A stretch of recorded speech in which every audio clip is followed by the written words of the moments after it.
Good evening. My name is Susan Stevenson. I am the Chair of the Board of Architectural Review and Historic Preservation of the Village of Southampton. I'm calling this meeting of March 11th, 2019 to order. Do I have a motion to open the meeting? I'd like to make a motion to open this meeting of the Board of Architectural Review and Historic Preservation on March 11th, 2019. Second, aye. Aye. Aye. Aye. Aye. Before we begin, I'd like to make it clear that I expect that everyone, the board and the public, will act and speak with civility. I also am asking that if you want to speak first, you need to sign this piece of paper and make your name legible so our recording secretary will have the proper spelling of your name. And also, unless you are recognized by the chair, you may not come forward and speak, one at a time.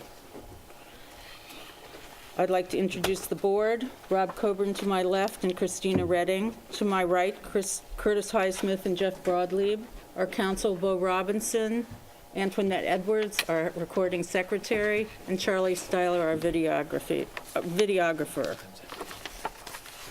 And Zach Studenroth, our historic consultant. I don't know why I never remember that. It's on my written script. So let's get started. First, minutes. February 11th. What? Need an agenda. Oh, well, someone will have to get it for you. Sorry, I don't think I can get up, or I would. Thank you. I'll make a motion that we accept the minutes for February 11th, including some revisions, I think, some corrections and revisions, Susan, that you had in particular. Second. Aye. Aye. Aye. Aye. Aye. February 25th, 2019. Can you make a motion, someone, please? Make a motion that we approve the minutes for February 25th, 2019 with any corrections and revisions. Second? Aye. Aye. Aye. Aye. Aye. Next, written decisions. We have two written decisions this evening. One is the Jan Split Purchase Trust. Which is combined with the second 72 application as they were considered together. So we have one decision for the two properties. Okay. So that's 56 and 72 Gin Lane. Correct. Is that correct? Correct. All right. Has everyone read this? Susan, could I make a brief statement? Sure. With regard to this property, it's a large landscaping plan. The board seems to have shown unanimous support for the proposed plan and the expected result, which promises to be a credit to the property in the neighborhood, and I remain very much in favor of it. The project may also be one of the most intensive landscape projects ever proposed in Southampton. And I would like to include in this file the following requests. These are not requirements or conditions for the written decision, but a request, a good faith request regarding the construction phase of the project. So these requests are as follows. In addition to meeting the work requirements under the village code, I would like to ask that the owners take steps to minimize, to the extent reasonably possible, the impact of the project on the neighborhood. And to that end, I would suggest or request that once the project team has finalized the expected work plan, the owner reach out to their neighbors in order to communicate that plan and make reasonable efforts to address any reasonable concerns or requests that are raised. So that's just a sense. I think I've discussed this with each of you, and I'd just like to put that in the file along with the written decision. Okay. Are we ready to vote? Do I have a motion to accept this? The written decision. I'll make a motion that we accept the written decision of council. Approve, actually. To approve the written decision of council covering both 56 and 72 Gin Lane. Second. Aye. Aye. Aye. Aye. Thank you. John, Mr. Bennett, can I give you that as well? That's just a copy of the statement.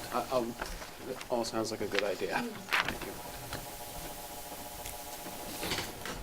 Rob, this is coming your way. What happened to the Cooper's Neck? Oh, here we go. The next written decision is for Cooper's Neck LLC for a certificate of appropriateness. Contains a proposed written decision approving the application as submitted. Do I have a motion to approve? Or do we need a minute? Would you like a minute? No, I've read it. Motion to approve written decision by council for Cooper's Neck LLC. Second? Aye. Aye. Aye. Aye. The ayes have it. Yes, even if it just says it in the thing. Next, We have a written decision, we don't have a written decision this evening on this. I've got it drafted, but the board received communication from a neighbor regarding a request to reopen the meeting based upon some of the colloquy at the February 20th meeting. I don't know if that neighbor is here tonight. this is 134 Murray Lane LLC. Yes. Thank you. She is. All right. Do you want to address the board? Please step Yes. forward and state your name. And- We have to vote to reopen? Yeah, Well, let's Let's see hear what what's the issue happening. is and see what's determine being that. requested. So please tell the board what My your name is Elizabeth Condren, and my family owns two adjoining properties to this one, immediately to the west and then to the north and west. And our concerns focus on the chimney on the western property line. That's the architecture. Yes. And you stated at the previous meeting, when asked by Mr. Bruin if you had any comments on the architecture, that you had none.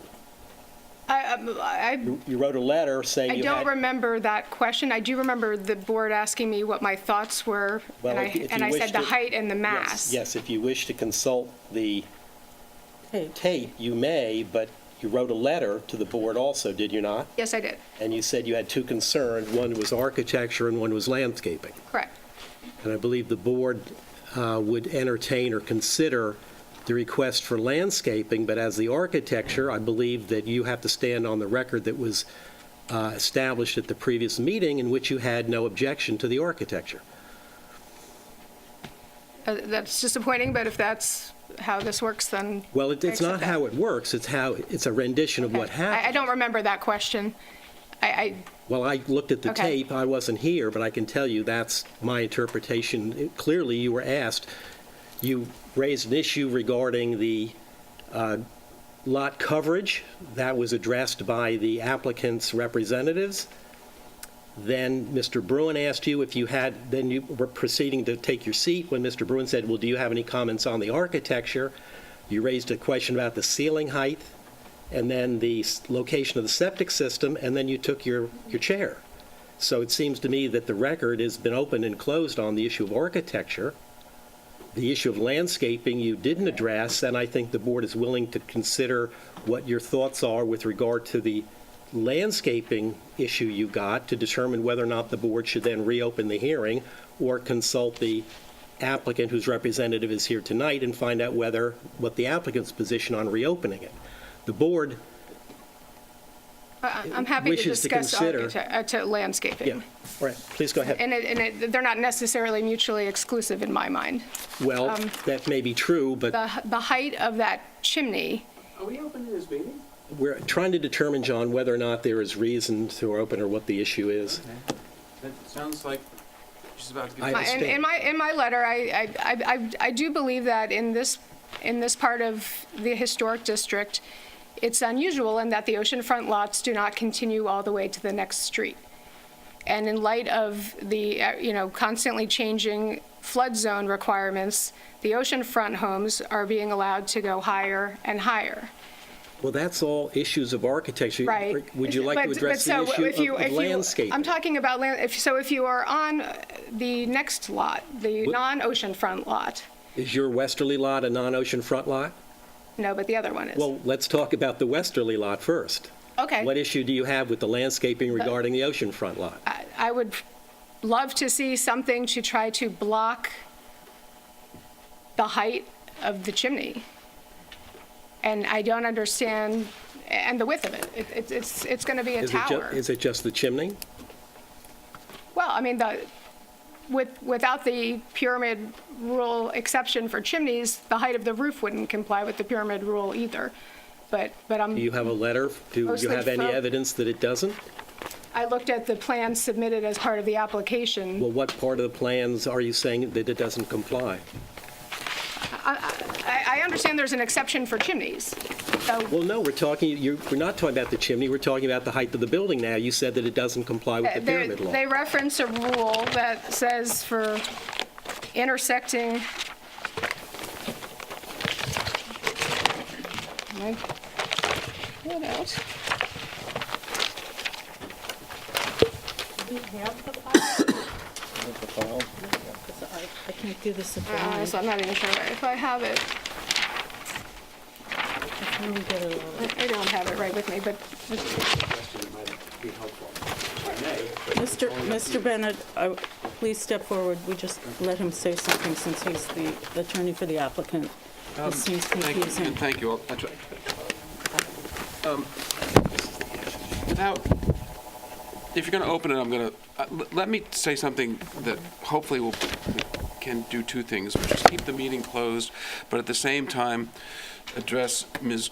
Condren's concern about working with the applicant as it relates to screening. And if you're not going to agree with the methodology, then I would like to make a statement about why you shouldn't open the meeting. But this matter has to go to the planning board for landscaping because it is a flag lot. And under the law, you have to go to the planning board for screening for a flag lot. Now, there's been some back and forth as to whether or not that relates to anything other than the area of the flag lot. But may I suggest the following, and also give our commitment to work with Ms. Condren and her representatives on landscaping. Let's keep the meeting closed, but we will go to the planning board for the screening, and I will submit to you that regardless of some issues as to whether or not the planning board looks solely at the screening around the flag, we will entertain jurisdiction and comments on the boundary lines before the planning board that Ms. Condren has the concern with. I don't have any. I think screening is usually beneficial for everyone, and I have no problem whatsoever with entertaining comments and working with Ms. Condren and her representatives for screening the boundary lines that she's concerned about at the planning board stage, which I think accomplishes what has to be done, but at the same time keeps the meeting closed before this board, since I don't see any showing under the law why the meeting would be open. If you're not willing to entertain that methodology, I would like to make a statement. Or if you're not willing to agree to that methodology, I would like to make a statement about as to why the meeting should be kept closed. Let me just ask, but our rights to vet the screening plan would be abrogated, is that right? Because it's closed and it's too much time, is that correct? Well, I suppose... Not abrogated. Well, I suppose what we could do is we could have the board, we could refer to this board for their advisory thoughts. Could you do that? Yeah, sure, we can do that. Does that seem Yeah. reasonable? Yeah, that's fine. That way, When are you coming before the planning? oh, he doesn't know. You don't have a date? Oh, no, I don't have a date because I didn't want to submit it to the planning board before this board was approval. But I have no problem going to the planning board, specifically consenting that the screening be looked at for not only the flagpole, but I guess what Ms. Condren is concerned about is the west and the north sides. And we would refer it to this board for their advice. So, like an advisory role. I have no problem with that. I think that does what everybody needs it to do, I think. may I say something? Sure. I am concerned about the screening, but it includes dealing with the height differential. So I don't know if No, that's straight The height screening. differential is a sad fact of life on coastlines. Yeah, I can't really... But I mean, the placement of the screening might be able to Well, I compensate for believe that. that I mean, he's saying I don't think on our property that we they can might plant be, a tree that they will are grow willing 6 to feet. try to help with that. Yeah. But Okay. they, a redwood forest wouldn't cover some of the things that are happening now. But that's just how it is. This is, I've been in training sessions. Okay. This is just a fact of life here. It's difficult for everyone, and I feel for you, but it's how it works. So if I'm hearing correctly, you're willing to, as part of your landscaping process, expand it from the simple technical flag lot portion to portions that would otherwise be visible from their properties.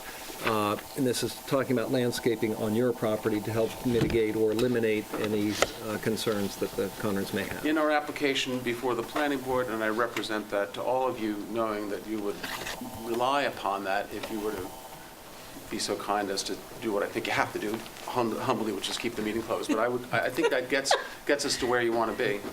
And what do we do when it comes back for advisory? We just review it during a You meeting? review it and give us your Yeah, opinion. we like talk Becomes about an it and say informal it's okay. application. Yeah. Can we? No. Becomes an informal. Informal, Yeah, it's a yeah, discussion, yeah. right? Is that okay, council, or not? I think it's I think it perfectly sounds acceptable pretty under the friendly circumstances. myself. Is it possible to write something referencing that in the planned approval? We have a record of this on TV. Okay. I will represent that to you and to the board members and to council. So you'll send us like a memo that can go in the file? I just did it, but I'll be more than happy to. He has done it on the record, and when this Okay, comes in fine. front of the planning board, I'll make sure that the landscape plan that's prepared after discussion with the planning board then comes back to this board for an advisory opinion. Is that Okay. acceptable? So Because I can't go anywhere without the planning board approval because it's a flag lot, so. I'd like to make a motion then that we. It's not open, you don't need to make a We don't have to motion. do anything, we're just agreeing to this as I was friendly going to say to neighbors. accept the written decision of council. So You don't need Does the to. board agree that this seems like a reasonable so proposal? we're going to hold this open until we get. No, it's not open, it's going to be, you'll have a Assuming the- decision. The size of the fire chimney itself is something I've missed my chance to complain about. Well, you sat here, Susan engaged a 20-minute conversation with the applicant on the On the chimneys. chimneys. and Who's the person? Honestly, I heard someone say they needed to be that size, and I was not focused on the one that is going to face our, Well, that may be true, but I Okay. mean, there's a purpose of having a hearing and having it closed. It's a very significant event, okay. that people not come in afterwards and say, oh, I forgot, or I wasn't paying attention. I mean, discussion went on at least for 15 minutes. We did lower. And it was the chimneys lowered, where we and could. they agreed to remove one chimney. Now, it may not be ideally what you and your family want, but there is a public discourse that has to take place here in a formal setting, and that has been done. So All right. the chimney stands as it is, but the applicant is willing to hear your considerations for the landscape and screening at the planning board level, with the caveat that it also comes back to this board for an informal opinion. Review. Is that acceptable? That's acceptable, and I am going to review the video on the chimney. Please do. And let me know if you have And any then, issues. the planning board is an open meeting also, right? All right, I will be prepared for that. Thank you. Thank you. Hopefully, we'll get to some agreement on that. Yeah. Okay, great. Thank you, Mr. Bennett. Thank you. Thank you. all. Thank you. Good. Next, driveway gates non-historic. So we have the African American Museum. Oh, decision. sorry. Do we have anything? Do we have a decision on that? Oh, African Give me a American moment, please. Museum. we do? No, we don't. I haven't seen it. I'm sorry, so there is or isn't a decision on We don't. I've written a decision, hopefully it's in the file. No, there's no decision in the file? I can't, we don't see we right. don't know what's, All right. I had jury duty all day. Someone else will have to, I went in at There is. 3:30. Oh, it is? Yep. Here's the original instrument. Here are copies. How long is it? 2 pages.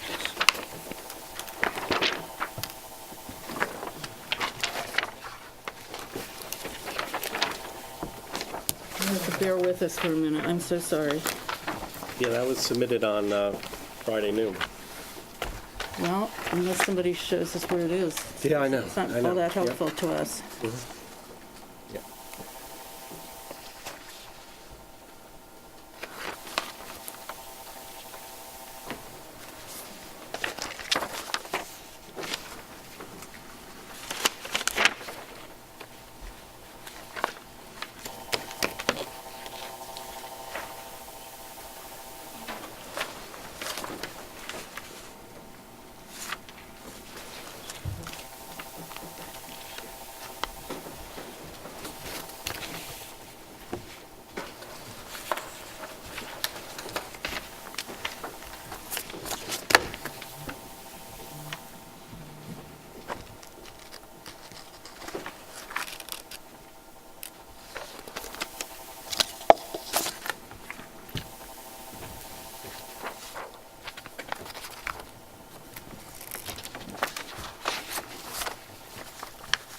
fast readers? How'd it go? Okay. Just a summary of the, Yes, and it was a summary of something that was submitted in the file already. Do I have a motion I to, make a motion that we approve the written decision by council for the African American Museum of the East End. Second? Aye. Aye. aye, aye. Aye. great. Here's the original. And is there, Is there a written decision for Murray? I don't have the decision, I'll draft it. I have this ready. there isn't, it's not ready. Okay, sorry. All right, that's, no, Okay, next. Driveway gates, non-historic.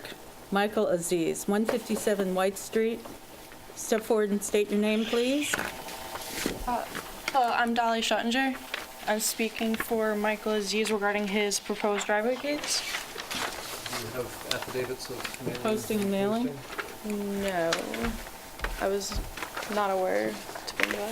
Let me just double check. Then but we I have didn't no- see them. Okay, so you have to go back. Are they in there? Disclosure affidavit. And you actually have to mail, The affidavit of posting and mailing. so you need to have, did you mail anything to the, Yeah, we mailed out everything. well, you have to go We back. spoke with the building department to confirm if we needed anything else when coming to this meeting, and they didn't tell us to bring anything, except information regarding the light fixtures.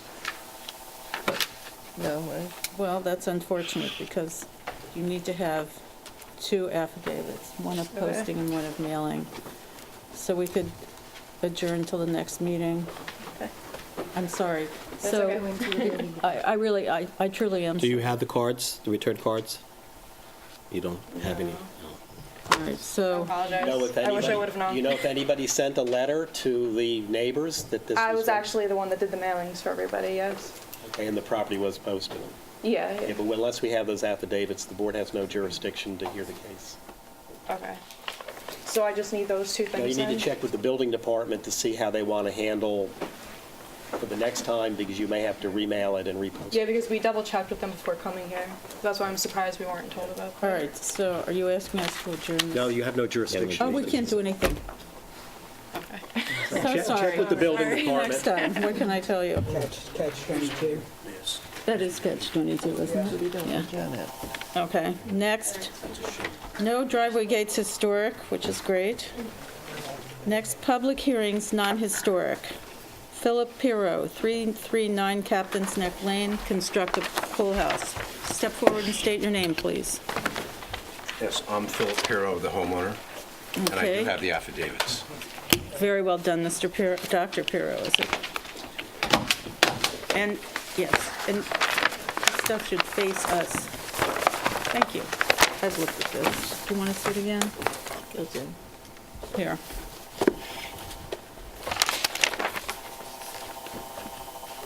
Go ahead. Oh, so we're proposing an 800-square-foot conforming pool house that meets all the code and regulations of the village and town of Southampton, and indeed meets and satisfies all the setbacks. The architectural style is consistent with the present primary structure, which is a traditional Southampton shingle-style structure with cedar exterior, cedar roof, and double overhung windows of traditional style. There'll be white trim, gray exterior, natural roof. Probably be helpful if you show the elevation. If you flip those pages, so it's on the record. So we get to where it looks like a house or it looks like the pool house. There you go. You set it down straight. And this was situated on the site to minimize the impact of the landscape of the present property, which is basically totally screened at the present time, but also to minimize impact to any of our surrounding neighbors who we all know and love. We anticipate the construction to be under 12 months, and we'll enter the site through the current driveway, so no need will necessary to cut a new pathway to the site. I've checked with the county in terms of the septic, and I checked with Squires and Holden. We should be able to use the current septic system, so we won't be able to disturb the site. and I'll be happy to answer any questions you may have at the present time, and I thank you for your consideration. Anybody have any comments? It's a smart design, smart house. Thank you. Very unobtrusive. And my only question was whether the chimney material, which appears to be stone here, that also matches the house? Good question. The current chimneys are brick. I haven't thought about that detail yet. We can have the brick, or what would you like to get the approval? That's a good question, but it's really up to you. I was just curious about, because I don't like the brick that I have in the main house. It's pretty much a standard Philadelphia brick. But I'm going to keep that brick because On it's the too. house. Yeah. So if you don't mind, I'll consult with the architect, who is very well versed in this house and homes here and elsewhere. I personally don't have a big issue with it. I'm just asking out of curiosity. Especially with the other issues with chimneys, right? Well, for the record, it would be nice to We know have to- exactly what yeah. material you're using. Okay. Yeah. Let's say brick. And we have to mark up the plans, or can we The just, architect needs to mark them. your The height of the building? 16 feet and under. All completely So does he conforming. have to come back? Does he have to come back, or, yeah? What's it say, stone in there? Excuse me? If you change it to brick, we need a new architectural plan that What does it shows. say, stone on there? Well, it's shown as stone, All right, but I don't know. Oh, does it say anything? I don't, I'll look at note one. It looks like brick to me. I don't think it shows as stone. What does it say? It's got to be masonry. Oh, yeah, it's stone. How can you tell? It's note number one. It's not going to be lime green. Number one, Right. number one. There we go. Yeah, it's stone veneer. Stone veneer. Is that all right? Is that okay? Stone, whatever the plan says. I don't think, can anyone see it from anywhere else? Except Maybe the you? Aquavellos, but, They don't care. they're going to come before Right, you they guys. didn't write a anyway. letter. Would you, so you're suggesting we just leave things as they are? I'd like to move this project along, please. So, is there anyone from the public who would like to comment on this pool house? Thank you, public. Anyone else? Any? No, at Okay. 16 feet, I'm Do I have a motion not to approve concerned then? about I'll make a motion that we approve the application of Philip Pirro at 339 Captain's Neck Lane to construct a pool house. Second. Aye. Aye. Hi. Aye. Thank you very much for your time and consideration. Good luck. Good news, thank you. Good luck, May I Doctor. keep this copy? Yeah, take your stuff. Thank you. And thank you, miss.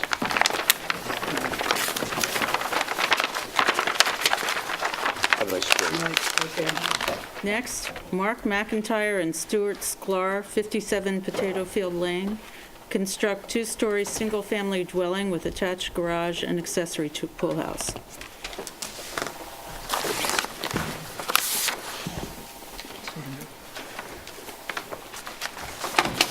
These are those small sets? Are they? He's There were entering small it. sets. He's entering small sets. Are you entering something? All of them up. Is it stamped? Oh, Hello? I thought they were duplicates. Can you hand those to the secretary? She'll stamp them there. You have the affidavits of, oh, excuse me. Okay, cool. Both? Okay. Let's put that back in there before they get loose. The plans that you're giving us are the same as the ones that were in the folder? I was asked because they didn't scale, because they asked for 11 by 17. I don't know. Well, The same. Is it the same as what you're showing us now? Just a Yes. reduced size. so- yes. Okay. So they stay to scale. I'll get you set right here. So this, my question is, are the plans, these larger plans, The are they in same here? as the The reduced. same as what you're showing us now? No changes to the I plans. believe so. What's the Okay. date on it? Is there a Yep, revised date, a smaller set of 3619, plans? 3619 on the small ones. And what's the date on those What's the plans? date on the large plan? So these are 3/6/19 also. Is there one or two of those? Two. Well, I brought two, didn't know. What's in here? We need two. We have We have two, I'm sorry. Large set. All right, what's the date on those? That's what I'm asking. Yeah. They're asking. March 6th, same date. Okay, does anyone else, we have an extra one. Do we? One for the attorney. He doesn't want to. Thank you. Okay. And your name, please, sir? My name is Darren Helgeson. I'm the architect on this project. And the house meets all the setbacks, meets all the zoning requirements. It's a new house, shingle style, white cedar shingle sidewalls, Marvin ultimate clad windows, white trim, wood shingle roof, brick chimneys, bluestone patios. If it could show the elevations on. Yes, it would be nice, so it would be on the record. If I ever get to the elevation. It's a long way down.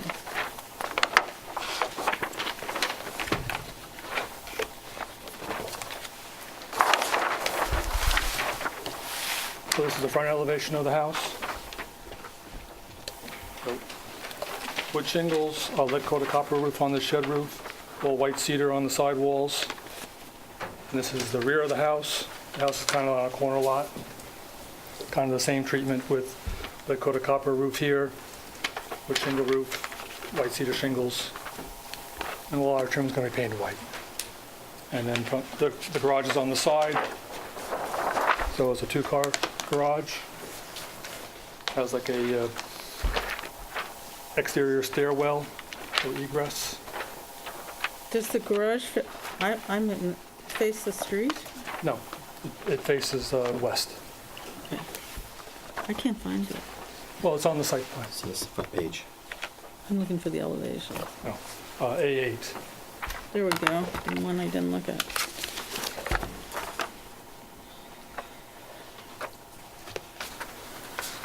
White corner boards.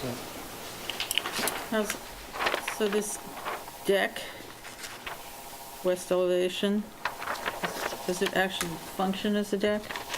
No, it's a window well. Balustrade? It's a railing protects from falling down into the It's on the stairwell.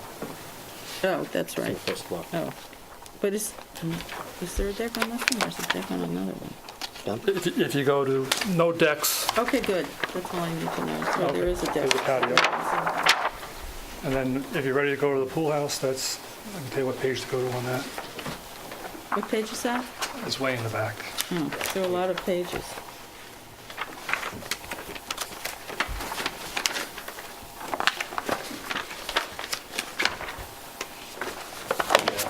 All right, so PH2, Yeah, got it. Second to last page. and basically it's, just a half bathroom on one side, pool equipment shed on the other side with a covered porch kind of connecting the two. It's way in the back. No, I'm looking for something else. Oh, okay.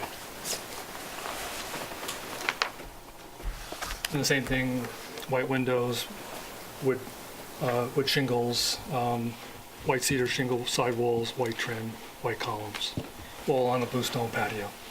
Just to be clear on white cedar, you mean the wood white cedar, not Yes. painted or stained white cedar, but it's Correct. To sort of weather weathered natural. to gray. Yes. Okay. Instead of the red that goes brown-black when it weathers.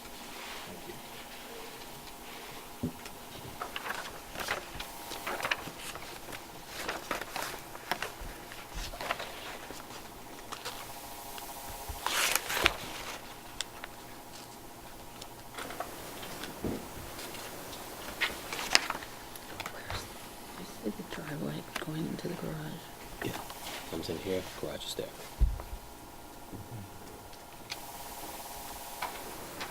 Yeah. Or, it's like you have two curb cuts, because it's a corner lot? Yes. Well, one's existing, the one near the corner, and then, So creating another curb cut. well, there were two, just kind of shifting it more to the property line. I think there was some inconsistency in the materials presented. On the site plan that's part of the architectural plan seemed to be different from the proposed survey in terms of the exact location or configuration of the driveway. So is that an issue a concern for us? Well, it was quite confusing from the building department, what we were allowed to do with the curb cuts and with the lighting pole. That would really primarily be the building department, I think, because that could change at any time. It doesn't really affect the architecture. Okay. But supposedly we're all settled now, that we can use the one in the corner and. Could I had a couple questions? You have paneling on the north elevation, underneath the 3 windows to the left of the door. So that's obviously not shingled. Can you describe that paneling a little more? Is it just? It's recessed paneling. Okay. And the center of it's not shingled. It's that whole Right, area. everything is white, so it reads all as one. Can you point out on A7 what is paneled and what is shingled in that area? Maybe the whole area, including the door. Yeah, so all this will read white, more like a center point of the house. So, okay, surrounding those 3 windows and underneath it is all white paneling with a raised, Recessed paneling. okay. got it. The dormers on the north and south elevations, the windows are short and they're very low. Can Yes. you tell us what's going, it looks a little awkward from the outside. What's going on why are those windows so low? It's an attic, and I don't want to create habitable space. With the new energy code, we have to have all our ductwork within conditioned space. So that whole section of the house is not a living space, it's just ductwork and feeding the house. The only place there's, some of the second floor is this section of wing of the house, and it's only from here to here. So if you go to the second floor plan, A2, it'll give you a sense of that. Do you have to have solar panels on this house? This is Southampton Village, not Southampton Town, so I think I'm No, okay. it depends how big the house is. Okay, just checking. Was anyone else troubled by those windows being low? No. I'd be troubled if it was living space, that's my problem. What would, it's not trouble necessarily, but I'm, with all the discussion about the materials and the color and the windows, unless there's a color rendering in that package, I feel a little bit at a loss to go from this very complete, albeit black and white, two-dimensional view. Especially that, again, this is an evolving neighborhood going from 1.5-story to, ranch house, not ranch houses, but 1.5-story type houses. That this will be. Two-story in that neighborhood. Yeah, It's white cedar with white trim. yeah. I know. Again, It's I just hear all these discussions going back and it's forth very about. vanilla. I just had a question about the roof, Okay. color of the roof that you used. Well, I'm using what they call a Certalast roof, so it's treated. So it does turn gray like a normal red cedar shingle does, but I'm tired of changing roofs less than 12 years. This is supposed to be a 30-year roof. Really? So it's a- Certalast? It's Certalast. cedar, red Yeah, cedar, cedar, I but know. treated. And it's double thickness, it's 7/8 thick. So you have white cedar, white trim, Yep, cedar roof. right. Okay. It will eventually Couple of Turn weather gray. to a Right. white. So you have a white house. No, the roof will turn gray, Right. just like a normal wood shingle roof What would. I'm saying is that there's not a lot of color. You paint a picture with what? And then the lead coat of copper blends beautifully with the way cedar weathers. Okay. Chimneys. It's a Danish blend brick. Any detail of the capping of the chimneys there? They look a little, Fussy? well, they don't look fussy, just, you have 2 different dimensions. There's a more narrow one, I'm assuming that's the flute going from the Yes. furnace, from the It's all the furnace down flute. to the basement. Then you have the one which is probably the fireplace, correct? We have 2 fireplaces. Or 2 fireplaces. Yeah, no, you can't, with the new energy code, do atmospheric boilers anymore. You have to do direct vent. Yeah. Curtis, it looks like So, it looks like the chimneys are the same dimensions, but they're turned, one is Yes. turned 90 degrees to the other. right. So if you go to A15, there's a detail of the chimney.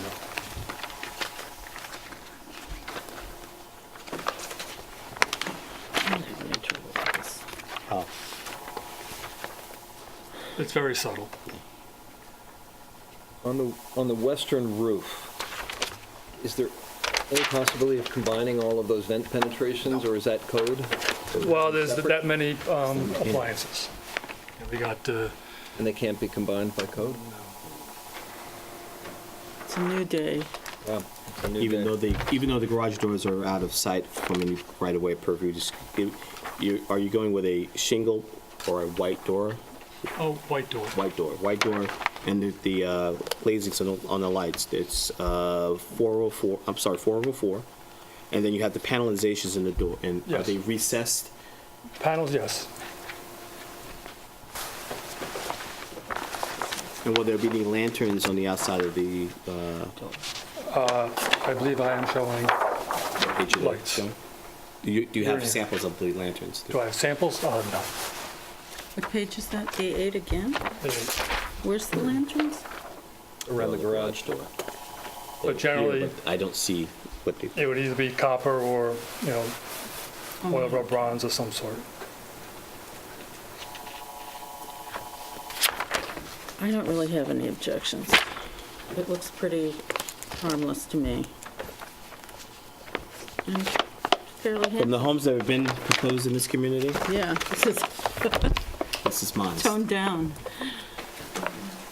Does anyone else have any No, I comments? think it's a nice design. Christina? It would be toned down a little bit. I mean, these copper panels, Well, you know how much I love those. It's on Pardon? both sides. I mean, it's sort of Lead coat on back and front. Oh, the roof. lead-coated copper standing seam roof. It goes over these I mean- windows. But I know that people are you kind of doing those have to, now. Because it's unless you shallow. want to have a massive dormer in the top. I think because of the pitch, you have to have Right. a seam copper roof. I don't love it, but it's not that Seems so much. small in relationship to all those windows, too. But it sticks at, it's not, we see a flat thing. Yeah. Right, it's It's, And plus it'll weather along with the roof, so I think it'll I blend. usually make I don't like all this metal being thrown around, but these are, for some reason, this is less upsetting than most times. I wish it seems fussy to me, and it sort of stands out. But in this case, the rest of the house is pretty, not modest, but it isn't flashy, so I'm granting that the lead-coated copper could exist. I like your house, actually. Anyone else? Anyone from the public? Have any comments on this house? Do you feel it's okay does anyone feel they're ready to approve it, or do you want anything else? I'm ready to vote. Yeah. Okay, then make a motion. You go. You're the guy. Let's go. I make a motion that we approve 57 Potato Field Lane, two-story house dwelling, as well as garage and accessory pool house. I second the motion. Aye. Nay. Oh, okay, that's right. Aye, Aye, Aye. you have it. you won. All right. I can give him back those Would copies. you We like have the ones we need. Yeah, we can- Some of these back? Okay. I think we have two on there. We have the two We stamped need ones. the big ones. Yeah, And the big ones, we and have we've those. got the big one. Everything else is extra. Okay, this is always a problem. Zach's going to help, thank you. Yep. Next, Jackie Wells, 134 Polatro Street, construct pool house.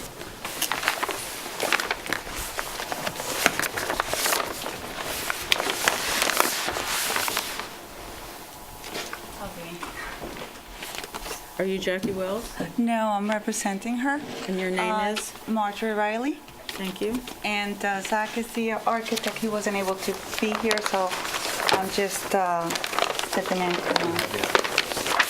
There's the packages. These are the samples. You turn If the you plate. wouldn't mind turning that around, Oh, just so the sorry. video can pick it up correctly. And these are the samples. So the pool house is at grade. Natural cedar board and batten slab on grade trim to match the house, off-white. The pergola is also clear cedar. The patio is blue stone. There's going to be a gunite pool. And that's basically it. The samples are here for colors.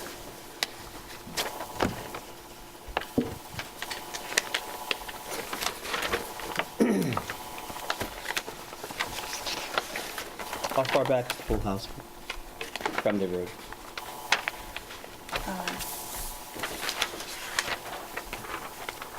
It's towards the rear of the house. I believe there's on page 2. Yeah. You found it? Yeah, I just want the record to reflect the actual. This- There you There go. you go.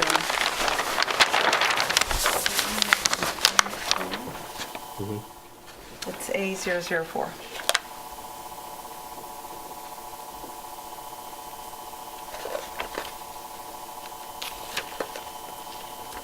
The materials of the pool house match the house? Yes. No. I'm sorry, hold on. The trim matched the house. This is shiplap. It's board and batten. The house? No, this pool house is board and batten.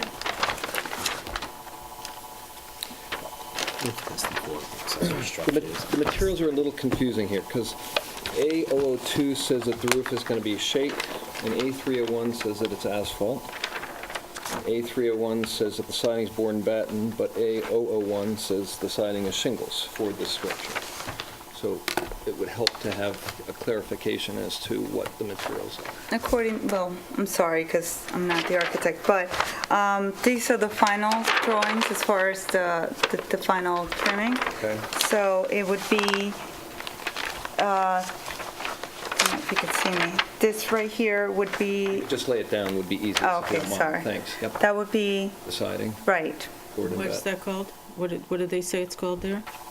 it's board and batten. Okay, Because it's thank kind you. of like, No, I just yeah. want it on the record. Yeah, and then this is what's going to match the house of The trim. trim. Right. What about the correct. roof? We got anything going on The there? roof, there's a better picture here. I think it's the last picture, the last page. And you're actually able to see the final product. Right, and right. He says that they're two different, Yeah. I mean, as far as the roof Designations. goes, on It's asphalt. A301, the roofing is called out to be asphalt shingles. And I'm trying to, this looks like. I have a that. full set if you, because this is the ARB set, so I believe this is a little less detailed, but he gave me a full set that I have. yeah, I think I looked at the full set, and this is where I got the comments Oh, from okay. earlier. So this seems to be the same as the full So set. this, on A201, it says asphalt shingles, timber tex weathered wood. Right. On A301, yeah. I've got 201. Okay, I may say it there as well. So is that what it is? No, I see on my 301 it says asphalt shingles too. I've never saw shingles. Yep. So if I you can go- have him make a if you go to clarification. A002, A002? and you look about, all the way down the roof line on the right, it says taper crown roof shake as per spec at 5.5 inch exposure.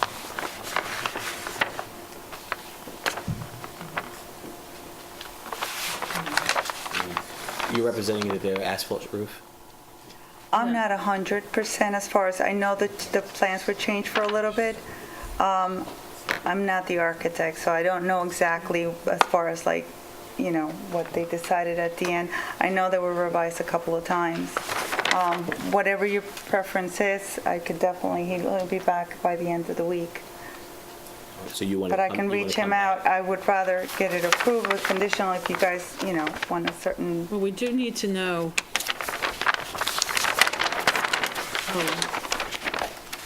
What we're talking about. It looks like, so,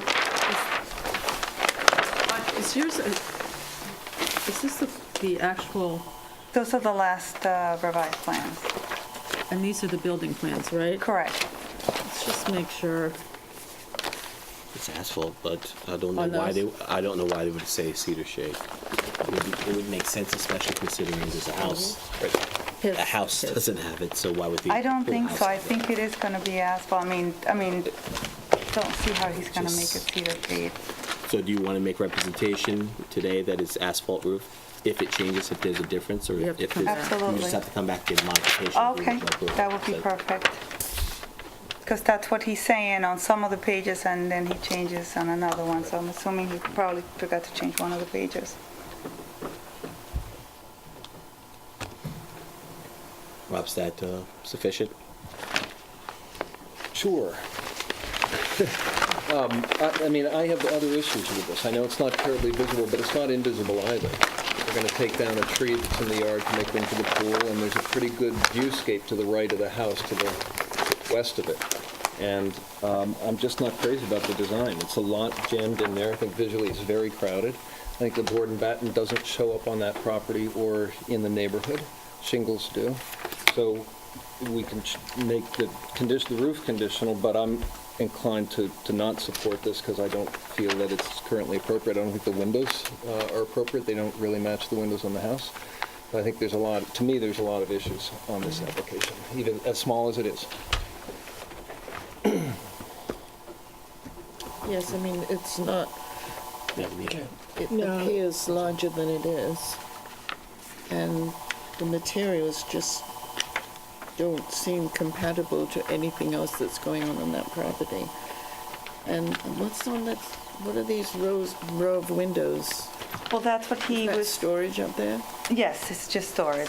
If you don't like the windows, he has no problem. That's one of the things that he mentioned, to make it, less windows or one big window or whichever way, if it Just looks think too the busy. overall design is kind If of she's strange. making representation, she's Yeah. making changes, but I don't have any problem with it. But it's tough. I don't, how many square feet is this thing? It's tiny. Tiny. Yeah, it looks I know big it on looks paper, like a but it's giant really not. house and Yeah. Rob, do you have Jeff, how are you feeling? No, because philosophically, it's a small house, and if it differs, in my view, from the main house, given its relative size, and location on the property, they want to create something with a little bit of a flair and a little different in the back, then I'm okay with that. I agree with that. I have no issue. It looks like an industrial building to me. I like that it doesn't have a lot of A barn. flourishes. A little cottage house with a barn.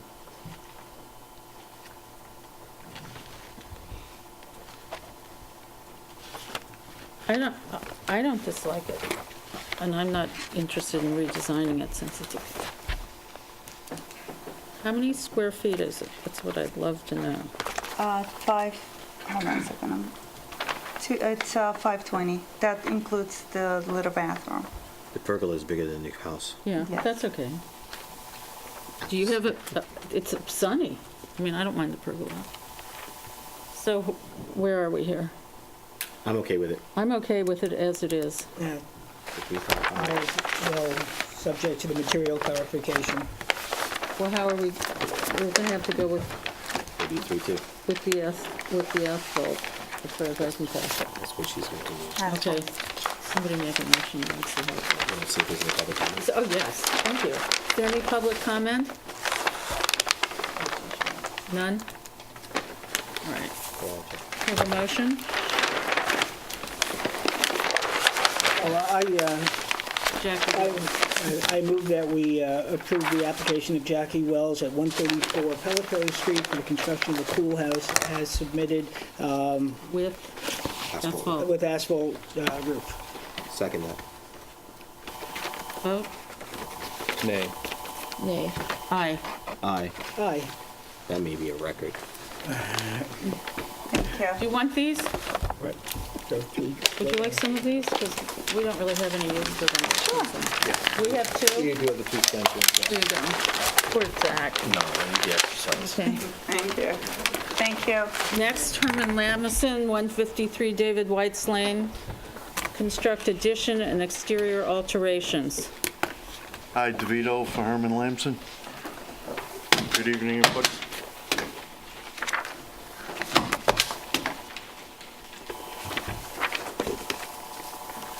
So Herman's looking to construct an addition and renovation of a ranch house in Village of Southampton on David White's Lane. He's adding about 1,000 feet, and we're redoing the exterior. We're doing an asphalt roof. It's a peeling mahogany siding and off-white stucco with black Marvin windows. What happened to all those? The pictures. What happened to the pictures? Don't we have a whole bunch of those? Yeah, there's a rendering. Wasn't there a rendering? I want to You know, see, just yeah. slide, just slide them out then. Yeah, that'll be good. This is the existing house. I think you saw this. I had some questions about this high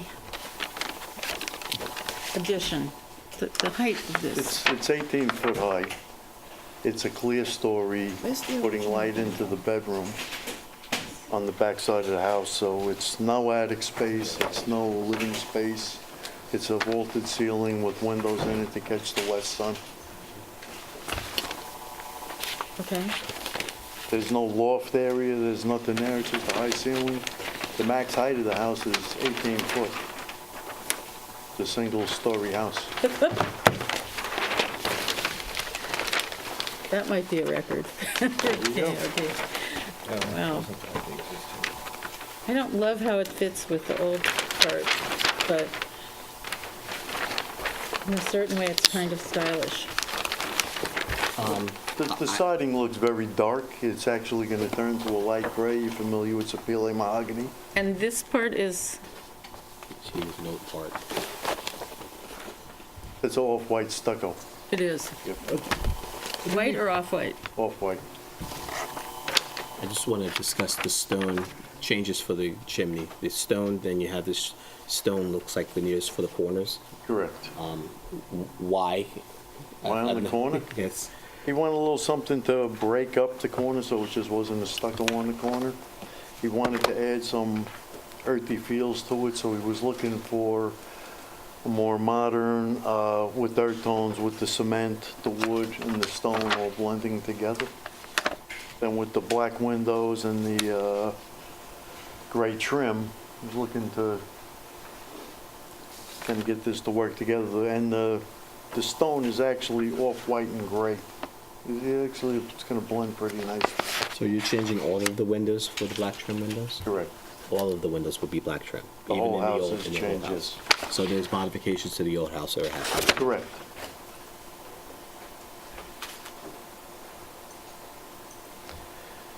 It's well under, What style would you call this house? some new type twist of modern, International? country modern. More of a country. Appalachian modern. How's that? Yes, visit our police station. This is the same thing. I don't even know what that is. Does it seem disjointed to you? Well, I tell you what, everybody has references and analogies, but the stone column, for whatever reason, makes me think of an approach to a doctor's office. Well, if you come in with a credit card, we'll definitely That's see you. very accommodating. I have a picture of it without the stone column. Yeah. Oh, think you if just you happen look to at have the two- one? Shirley, can you Because zoom we in on first those? went in. Thank Let me you. see. And if you look without the stone column to the stone column, it's not that intrusive. And it kind of ties that fireplace in. But you lightened the building, so you made a different texture on the Well, picture it's a different itself. time of the day. We put the stone up, we weren't until the next morning. There's also different fenestration on the front. Yeah, we had changed the fenestration. So the actual submitted that you have on your plans is, well, is this one. What is this big window here? Which one? Point to it. The big It's black one paneling. on, it's Oh, a it's panel? a sliding door. It's a sliding door system. This. That is? Yeah. So there's no window, there's no windows behind there. These would slide over these windows. For what reason this is? What does that do? Aren't you up Aesthetically 5 looks, feet? it's a basically a shutter system. So that is David White's lane. It's a little busy. Noisy? So you can slide them over these two windows. Oh, and, huh. Ugly. It's sort of out of scale with all the other windows is the problem. I saw, the Well, it's- usefulness of it They're is, set up like shutters. They actually use. So that's actually two separate pieces right now That together slide? in the rendering, but they would slide apart to cover Exactly. windows on So either it's side. like two shutters. there's a put track together up on there top. underneath that There's a little, track up there. You see the black track? yep. Right across the top here. Can I see the rest of those photographs? Sure. What's next door? Is that a two-story, is that, The tower there. yeah, is that, So this is a clear story for the back bedroom. that's part of this house? So if you Yes. see, yes. That's what I was asking about. I feel like that looks like it was just jammed on there. I had trouble with that. But you're telling me it's only how high? 18 foot. 12 foot to the flat roof, Yeah. 18 foot to the peak of the, So that's the part we might be. Both, to the peak of both the roofs, right, including the back gable? this is also 18 foot. And there's no second floors here, so this is all vaulted, this is all, this is the west That's- side of the yeah. building. Would you rather have that or that? Well, that's, you know me. I think there's a lot of interesting and good things here, and to me, the pieces don't come together. This, to me, looks like a house that belongs somewhere in the Pacific Northwest, overlooking a great valley. I don't like the windows in the back, in the upper gable. I don't like the flat roof. I don't like the half form that's on the northeast corner. That just the pieces, it's like a Frankenstein's monster a little bit. And there's some beautiful material in here, but it just doesn't, it's not adding up to me, I'm If you sorry. think about it, this is a long, narrow lot.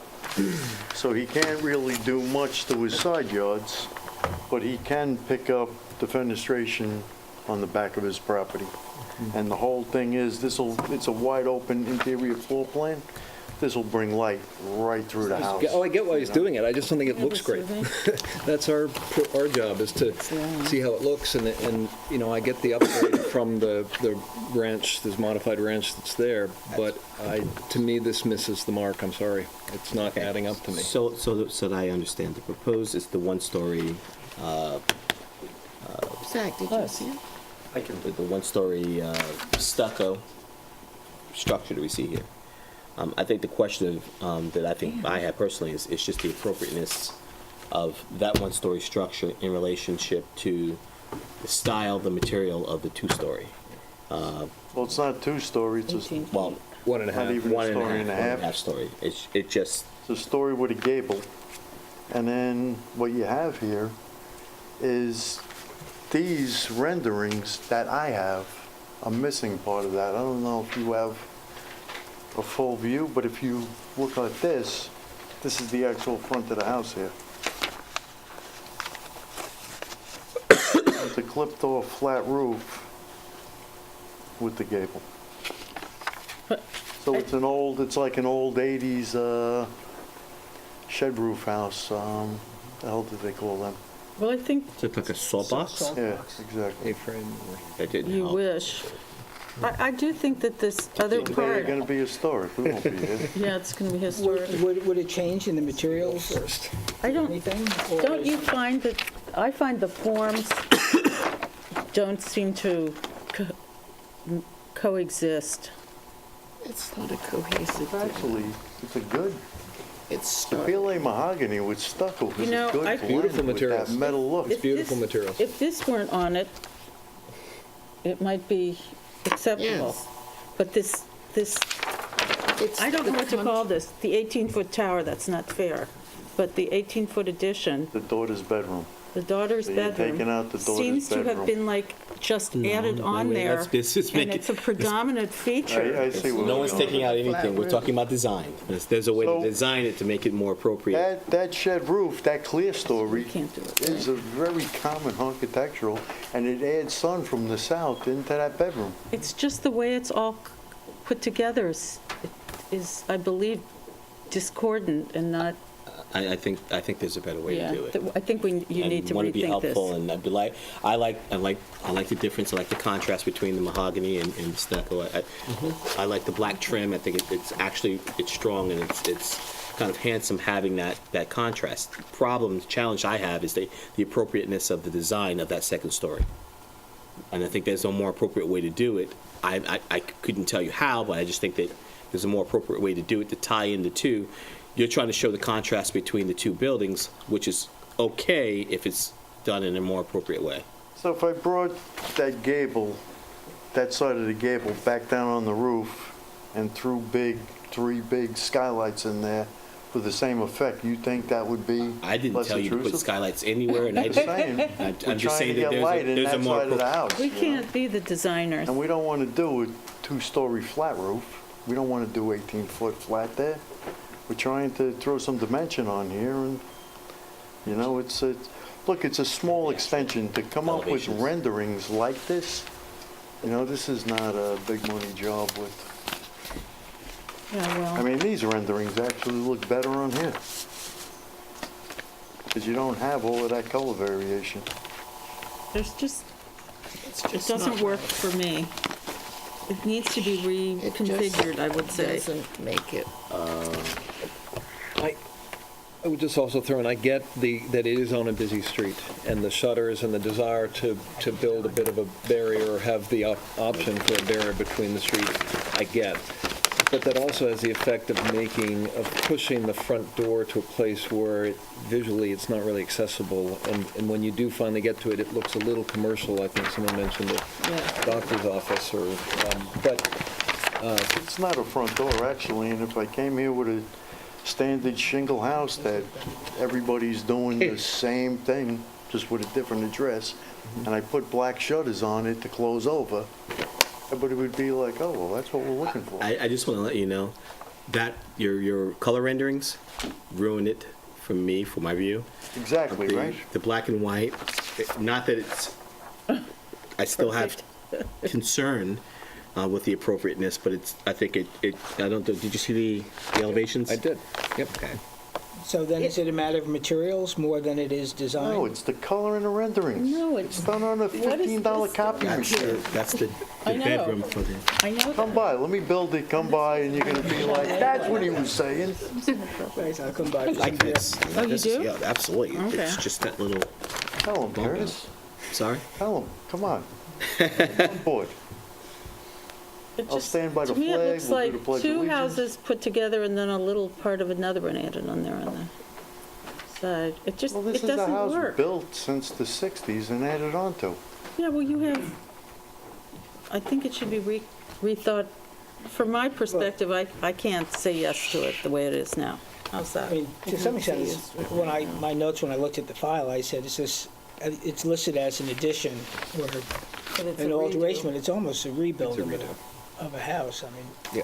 Well, There's but re- the main structure's there, we didn't take down. But in terms of Not the the ghost, appearance, there's going to be nothing recognizable about the former house. Oh, frankly. thank God, you see Yeah, this? right. Did Yeah, you guys no, we take did. a look at what was Right. there? Just looks commercial. I guess they didn't want to do a 1.5-story Cape Cod, huh? I think Cape Cods were, So where are we here? Maybe Stagnating. stone corner is public. Is there any public commentary on this application? We've been quite busy up here. I hear voices saying approve. Really, Frank? I don't know about that. All I, right, so for one more time? I, for one, could not approve this plan the way it is now. It's just too much of a mishmash. I Still can't got, either. we still got 4, That's two. 3. Okay, I think I'm gonna you don't have I'm the gonna votes ask for to an carry it, adjournment. Frank, so Ask for an we're adjournment. going to give you, Take it another look. would you like us to adjourn till our next meeting, or how do you want to, Next meeting, okay? I'll come in with black and whites. I make a motion that we accept the applicant Herman Lamison on David White's Lane request to adjourn to our next meeting. Second, aye. Aye. Aye, Aye. Aye. Thank you. thank you. Thank you, thank you. Sorry about that. Next, Anthony Albanese, 64 Armand Street, construct two-story single-family dwelling. This Hi, is Lucy Liu. Right. Hi, my name is Siu Liu. I'm the architect for 60 Ahmad. I have here the posting and mailing affidavit, and we are asking for adjournment till Oh. April 8th. Yes, ma'am. Do I have a motion to approve? The applicant's request to adjourn. A motion to approve applicant's request to adjourn, I'm sorry, what was the date? April 8th. Until April 8th. Second, aye. Aye. Aye. Aye. Aye. Thank you very much. See you then.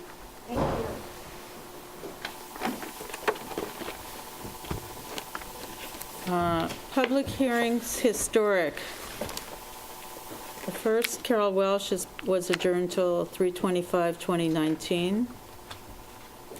Next, SH28 LLC, 28 Gin Lane. This application was closed for written submissions by March 8th. Therefore, there's no public discourse on this application, although members of the board may want to discuss the application. Are people ready to discuss? A lot of this material, of which, I hate to say it, there was at least 100 pages, came in on Friday, some of it very late.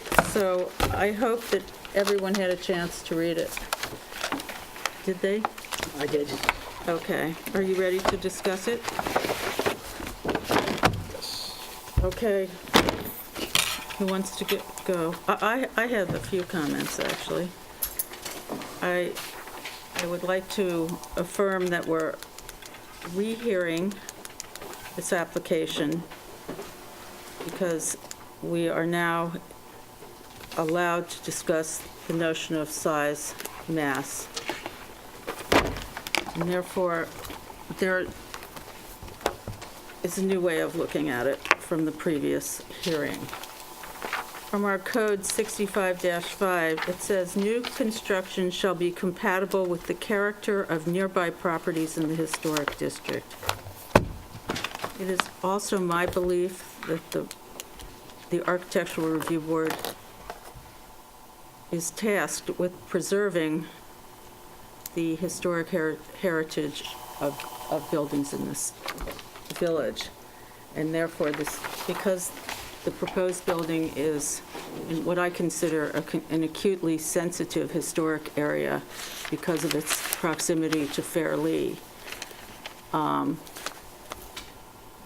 that we need to carefully review the siting and the size of this building. I, for one, find it to be sited in a way that is inappropriate to the area, and the size, especially the hulking west facade, which is quite flat, and is within the public view, is unacceptable in terms of its massiveness and its flatness. In addition, I believe that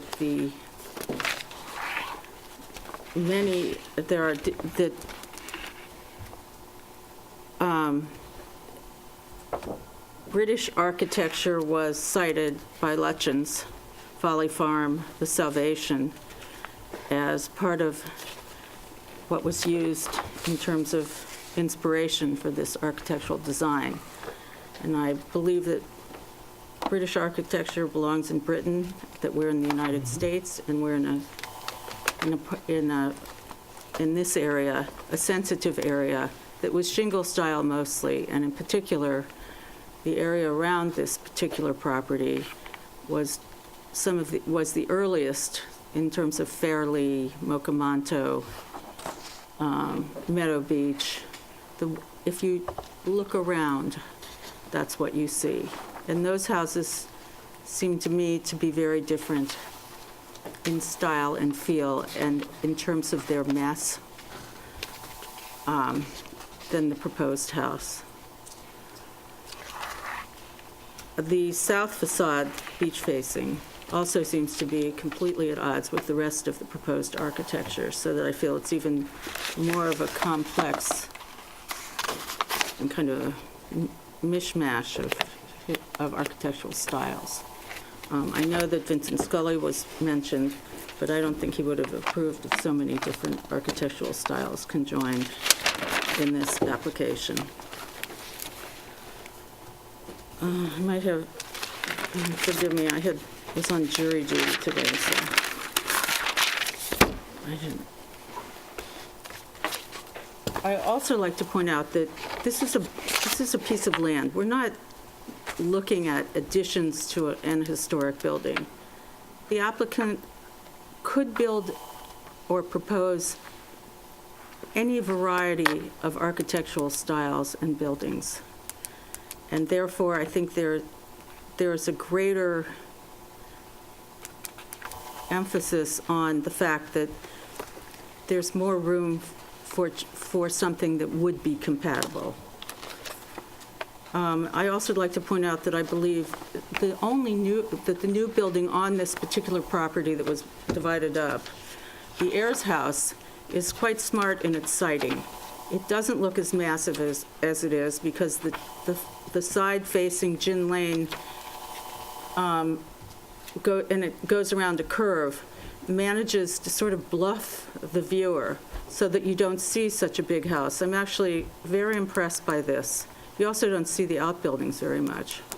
And I think it's 10,500 square feet, which seems to me to be large, but not too large. The proposed house, I believe, is too large. And I also find fault I thought this was a good point I forgot this, that having these massive gatehouses halfway down the driveway. Gatehouses were in Britain at the road, so that you knew you were going into someone's property. We're already in someone's property by the time you get down there. So I don't think any of the architecture really fits, and I certainly think that this house has a massiveness and a mixed-up architectural style that detracts from the historic nature of this area. So I am not in favor of it. Anyone else?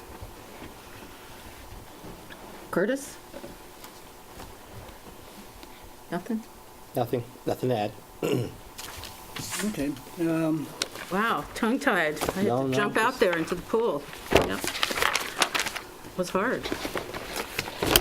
Then I will take a moment and share with the board. I feel I should be facing this way because as it's our deliberation. So I hope everybody's read that which has been submitted. That's why we closed it to public discussion. It's our obligation to do so. So I hope everybody has had the chance to go through it. In reading that voluminous amount of material, I think we also have to recognize as a board that was written by attorneys. Attorneys are paid advocates. Nothing wrong with that. It's a very laudable profession. But they present the facts, the circumstances, and the law to suit their case. And that's why there's usually two sides to an argument. We're not attorneys. So I'm not going to, when I look at those documents, I don't go through them to nitpick the law. If it comes to a point where there's litigation, there are litigators and judges who can make those assessments. And that's obviously an option open to either side. But at the same time, we're asked by the village trustees to represent the community and use our judgment in applying the village code. And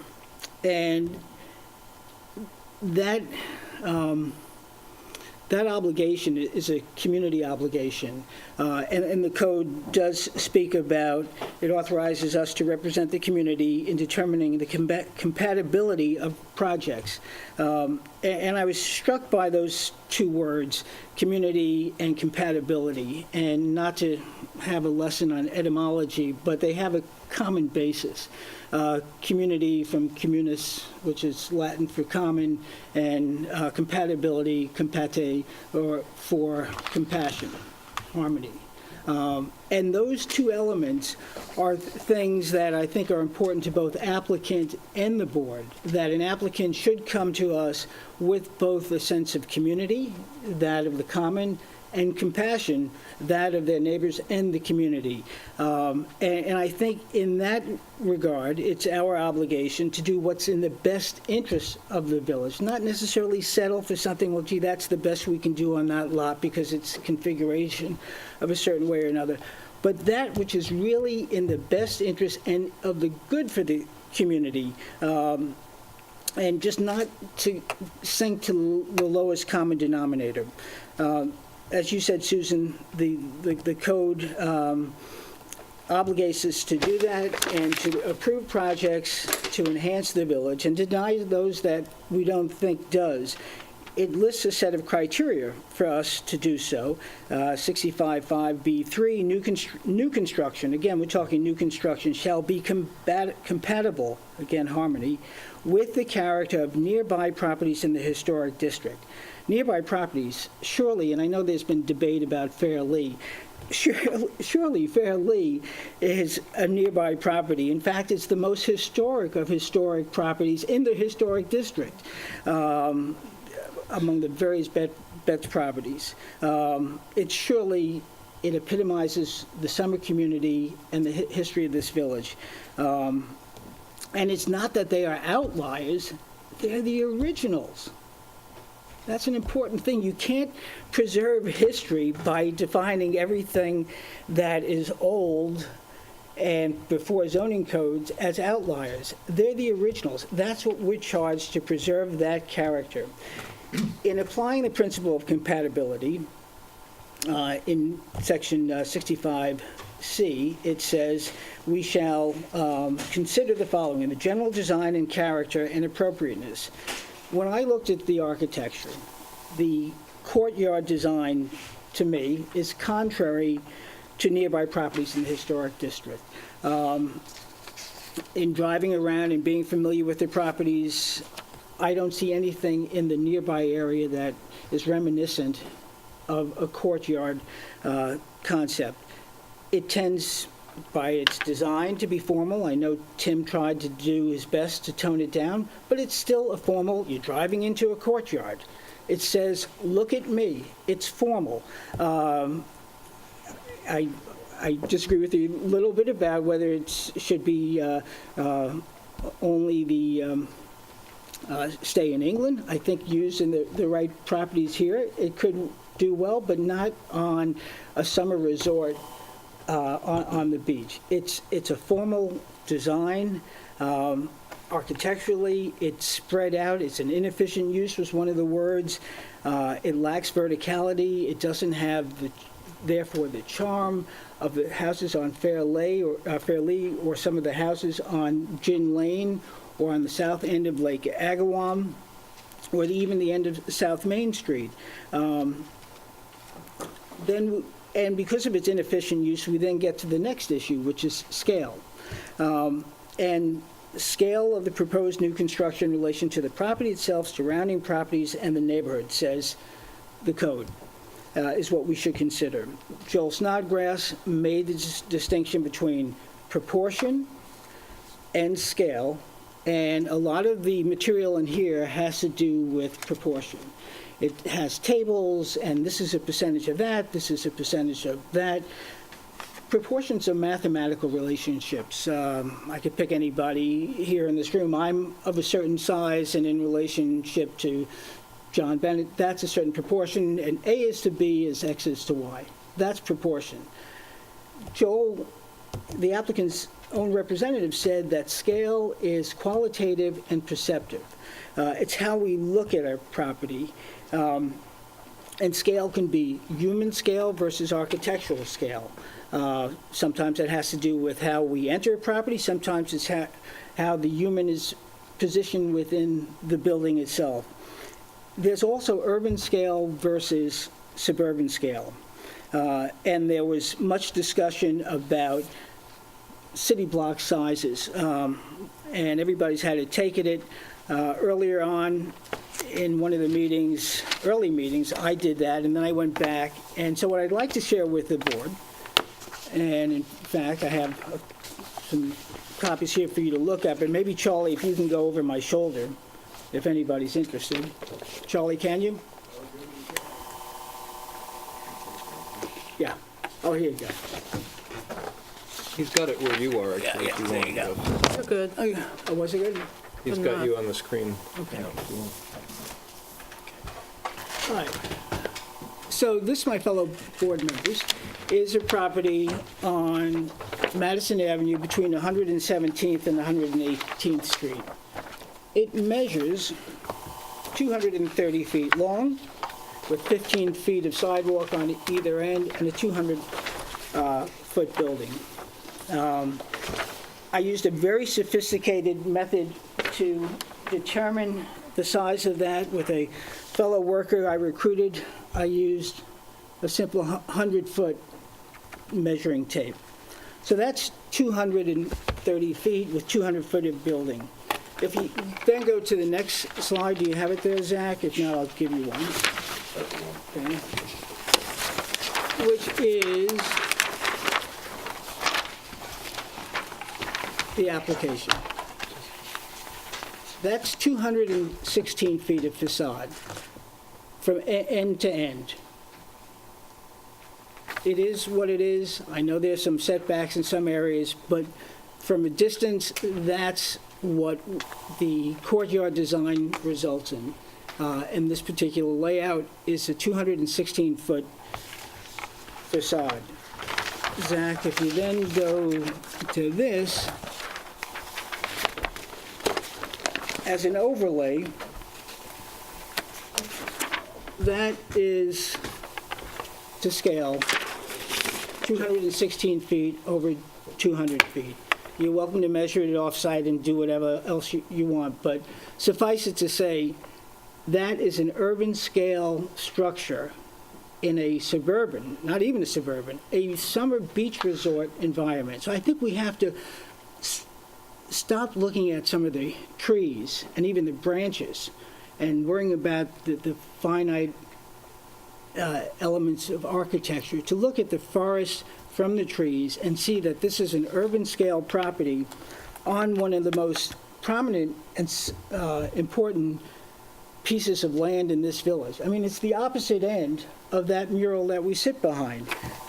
It's a drive that most, I would say probably most people that come to this village during the summer go along the beach, either whether it be to get to Cooper's or to get to the the south of Lake Agawam. It's a very important and visible spot, and it deserves our protection.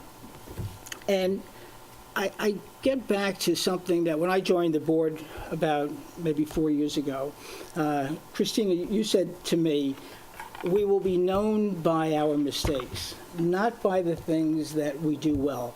You folks don't hear about the compromises that take place, the builders who come back when Curtis or Rob suggests something, and they say, hey, thanks, I have a better house as a result of it. That stuff goes without notice.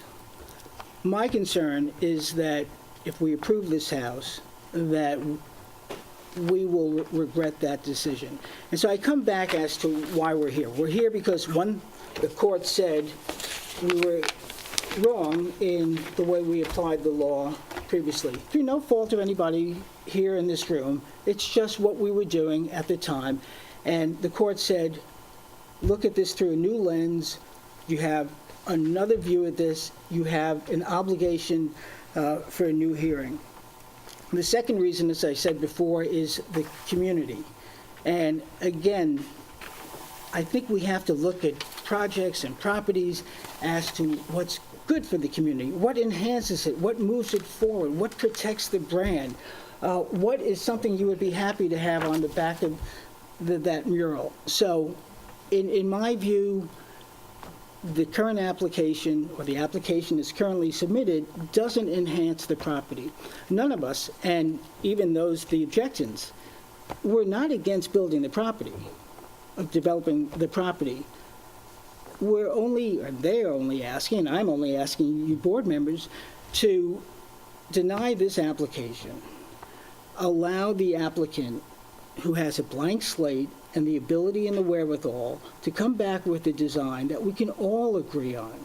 I think that is our duty. I think it's something that the village will, they don't have to thank us for, but I think it'll make us feel good when we drive down that street to see something that we say, yeah, you know, that turned out to be a good design, as opposed to, boy, that's a big hunk of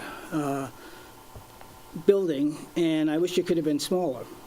So I'd like us all to think about our responsibility to the village and to do that which is moves the village forward and enhances the historic district. Anyone else? Rob? Christina? I just had a quick question for Jeff. How far away is this picture taken from? You know? Across the street. About how far is that? Street is about maybe 30 feet, something like that. So about 50 feet maybe, including sidewalks? No. Less than that? No. 30 feet away? Okay, thanks. But again, if you want, it's a two-dimensional picture. It wasn't taken with a fisheye. It was taken section by section and then matched up. The accuracy of this is more than adequate, in my view, to make the point, as others have, that this is an extremely large-scale building, and it doesn't enhance that property. And I think we, as the board, can ask the applicant to do better, because I think he can do better, and I think the village will be better served if we do. I was going to thank everybody that gave us materials. These and the big basket I have at home filled, I could hardly lift it. And I'm not being sarcastic when I say that. I read the judge's decision carefully, and everything you've given us on both sides enables me to get a fresh look at everything and consider everything. And I'm not a big speaker, but I'm a big reader, and I can promise you that everything you've given me, I've read and looked at, and I'll consider it carefully. Thank you. I have a couple of questions. I guess I'd like to just start with some comments. And Jeff, you brought the New York City block comparison up again. So I'll just say there's a letter in the file that implies that the house is visually equivalent to a Manhattan block. That's in the implication of the letter. And attached to that were two photographs, each showing a block of tenement buildings, I think on 6th Avenue, approximately 200 feet wide and 55 feet high, 5 stories, with one front wall and one flat roof. This is the picture, Charlie, if you can get it. But this is elsewhere in the record, and I think we've seen something similar to this also presented. Where am I? There. Do you want it to go down on the thing? In a second. You know, the city block phrase has come up from others. And Jeff, now you brought it back up again. We saw the city block used as a backdrop for cutouts of buildings in the village, including the Presbyterian Church, Village Hall, and Citarella. But the demonstration had 3 major flaws. First, the methodology is problematic, not least because the cutouts were based on tape measurements or plans on file, were not based on tape measurements or plans on file at the building, but by foot paces. This is the cutout analogy that we saw related to city blocks. Second, each cutout showed the shortest dimension of the supposedly comparable buildings, but was compared to the longest dimension of the subject house. There wasn't an explanation for why that was, but one can guess that it was advantageous to the person making the presentation. The third is the buildings are viewed from a public right-of-way at a distance as close as 1 foot, with no intervening structures or vegetation, while the wall in question in the house, which is the west facade, will be viewed from at least 450 feet away with 2 structures and layers of vegetation in between, and perspective matters. Getting back to the photograph of the tenements, I hope no one's lost too much sleep over the tenement comparison, because in addition to similarly ignoring the physics of perspective, the analogy has some flaws. The proposed house is not 55 feet above grade, as the tenements are, nor more than 50 feet tall, as the letter asserts. It's 35 feet and less above grade. One correction, we've gone from 5 stories to 3. We've lost 40% of the block, but wait, as they say on TV ads, there's more. Because not all the proposed house has 3 stories. It averages roughly 2 stories tall. So we've lost another third of the remaining city block. We're now down to 2 stories. The proposed house doesn't have one flat roof, as the tenements do, but many roof lines. Most of the roof lines are anywhere from 3 to 18 feet lower than the highest roof line, and they're angled with gables or sheds that fall away from ridge lines. These falling roof lines don't eliminate floor area, but they eliminate nearly half a story of visual volume from the house. Finally, the proposed house has an irregular footprint, with an average depth of approximately 35 feet versus 75 to 90 feet for the tenements. I'll round up and say the house is half as deep as the putative city block. But that eliminates half of each of the remaining 2 floors, and the proposed house now equals 2 half stories or 1 full story of the tenement block, 1/5. That's just a form-based analysis. We can double check it with math.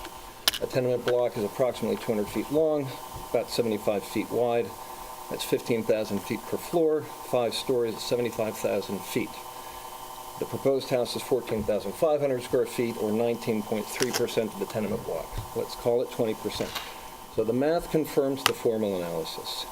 Whether we compare the proposed home to a city block using form-based or purely math, 80% of the block disappears.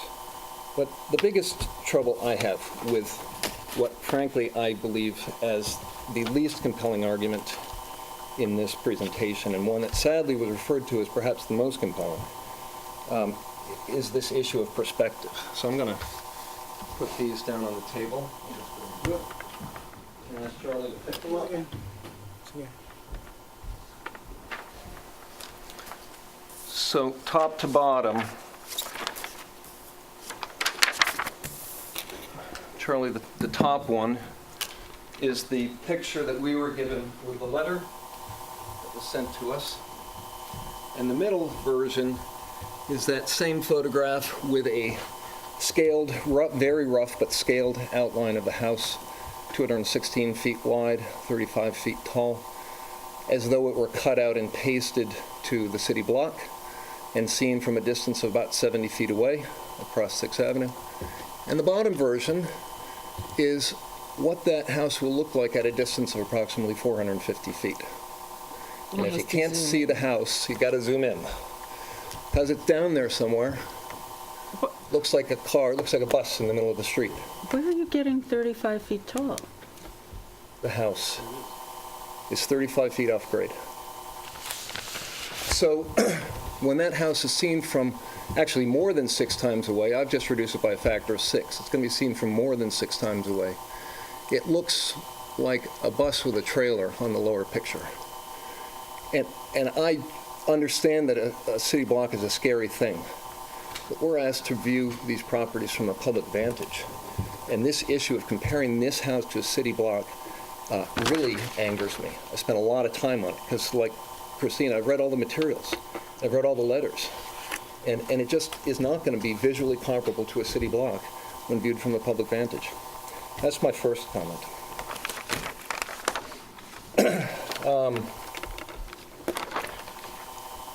In reviewing the materials, as Christina's done, it's been about 10 hours of looking just at the plans, and it's been almost 20 hours of reading the materials submitted, in addition to the time we spent here at these hearings. And I assume everyone has had a similar investment in time. But as I look at the arguments that have been put forward, I'm anxious to hear credible, relevant arguments. I found a lot of the arguments put forward to be factually and emotionally true and resonant, but not relevant under the code. And I found a number of arguments to be potentially relevant under the code, but not true. I'll give a couple examples. I'm sympathetic to the concerns of neighbors who say that the views from their homes will be altered, or the views across Lake Agawam from a private property will be altered, or the view from a house near the hospital will be altered. I'm very sympathetic to that. It's just not a purview of this board. Unless that viewshed lines up exactly with a view from a public right-of-way, we do not have purview over it. And so, as sympathetic as I am, those personal, private arguments are not relevant to us. In fact, the very beginning of the instructions to this board on the criteria for deciding appropriateness begins by saying we shall not consider changes to the interior, and we shall only consider changes that are visible from a public right-of-way. So I'm sympathetic to those concerns. I just can't weigh that we're legally prohibited from weighing those private concerns. Could you, what is, I don't understand the private part. We've had neighbors Because- say that they are going to have their views interrupted, and several letters to the file have said that their And you views, feel it cannot be seen?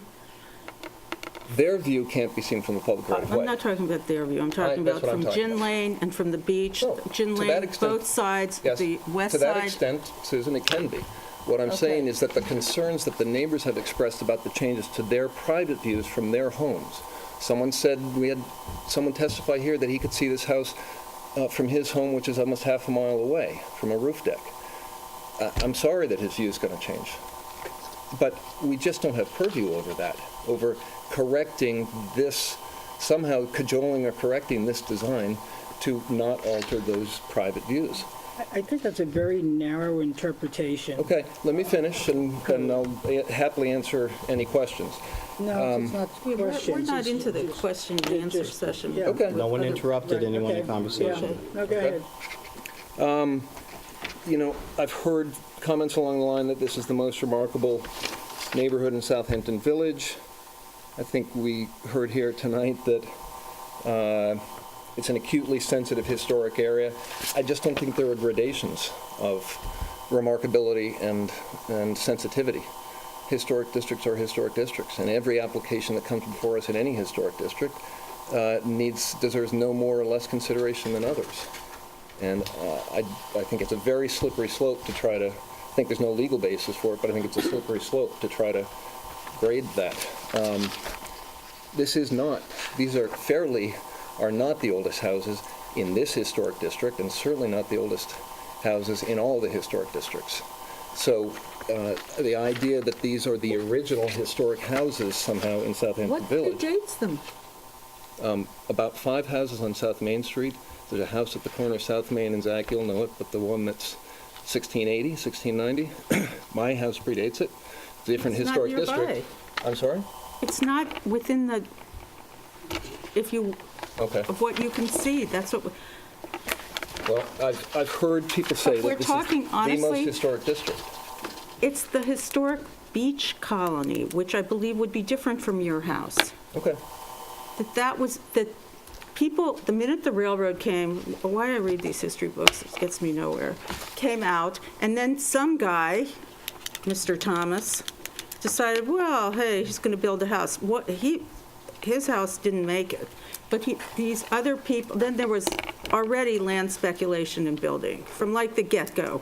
And they built fairly, and people came and stayed and wanted to stay in this, what they said was a park-like setting. But if you look at photographs, there's nothing out there. Then Mocamonto and the Betts houses came right after that. But they are fairly stark, very carefully casual in their architecture. They're not fussy. Okay, so you're saying these are the oldest houses in the beach colony? Yes, and in fact, the notion of a beach house, I think, was novel at that time. Certainly, people had gone to Newport, but the people who came to Southampton, I think, couldn't make the grade in Newport, and they were sort of the nouveau riche lawyers and doctors who came, as opposed to the sort of fancy people in Newport who made these grandiose statements with their stone houses. Well, there's some examples of things that I've heard that resonate with me personally, but I think are irrelevant under the code. Here are some things that, frankly, I just don't think are true, some major arguments put forward. This is a quote, "The shingle style abounds in long houses, but it always, in italics, always relieves those extensive facades with highly sculpted three-dimensional modulation." Just not true. The opponents whose architect made that statement have provided us with 8 or 9 pictures of shingle-style houses, 4 of which have significant long facades that aren't significantly modulated. But it's just not true to say that they're always modulated that way. And it's frustrating to me. It's frustrating that I think there probably are very legitimate architectural concerns. I've been trying to find them on my own. I asked a number of questions the first time the application was drawn, but I have not heard substantial, detailed concerns expressed about the architecture. I'm hearing tonight concerns about the overall effect and the scale and the massing, but a number of the specific arguments that have been put forward, the neighborhoods retain a regular setback, and this house is not part of a regular setback. The only regular setbacks in the historic districts in Southampton are really Elm Street, Post Crossing, maybe Hill Street. There are not regular setbacks either on Gin Lane or on South Main Street. It's just not true to say that this house, by being somewhat irregular, is substantially different to its neighborhood. Well, I disagree with that. That's fine, but I've looked at aerial photographs because I believe the statement. I'm sure you have, but when you stand at Mr. Ayers' house or on Gin Lane and look, the houses that you see present to Gin Lane for the most part, including Mr. Ayers, who's a smart architect, managed to go around the curve, too. I don't see a lot of sideways houses. This is an unfortunate carve-out of that land, I would admit that, but there's got to be better ways to do it. Well, you know, the length of this house presents primarily to Gin Lane to the west, meaning that, like other houses, the largest facade faces the nearest street. So I think there is actually a similarity of this house. We let everyone else talk. It's fine. I don't mind the questions. I'm going to do what I want to do, Christine. I'm sorry. Yeah, I don't mind the questions. You know, Susan, you said that the sighting is inappropriate. Can you tell me how you think it's inappropriate? Yes, it's turned around so that it faces all the houses in Fairleigh instead of facing the street. Like Mr. Ayers' house, where they had a blank slate of their own and managed not to look at all the others, look at Fairleigh. Well, so to me, the fact that it's facing away, in a way, I also think it faces the wrong direction, if you want to know the truth, if you wanted to go sideways. Why is it facing toward Fairleigh instead of toward the west? It doesn't make sense to me. I mean, really. well, I think it's probably facing to the west because the sunset views in the backyard were thought to be more attractive on the west side. That would be my guess. But the courtyard that people are objecting to, and I know you both mentioned, that's not going to be terribly visible from the street. It's a long ways back, several hundred feet, unlike Charlie Ayers' house, which is 50 feet or so from the road. And that courtyard is going to face away from the public vantage. So we're really not going to read a courtyard. The public is not going to read a courtyard to that house. They may be lucky if they see the top of the entrance under it. So if this house were sited where Charlie Ayers' house is sited, I would put a lot of weight in most of these arguments. Given that it is 400 to 600 or so feet back, depending on which part of Ginger Lane you're looking from, which has to be a consideration for us.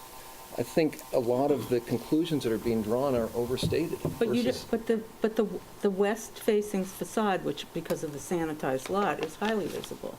Yes, the back of the house. But from 450 feet away. It's and I hear so? a minimization of the setbacks issue, but there are 3 setbacks of 15 to 20 feet on that 200-foot line.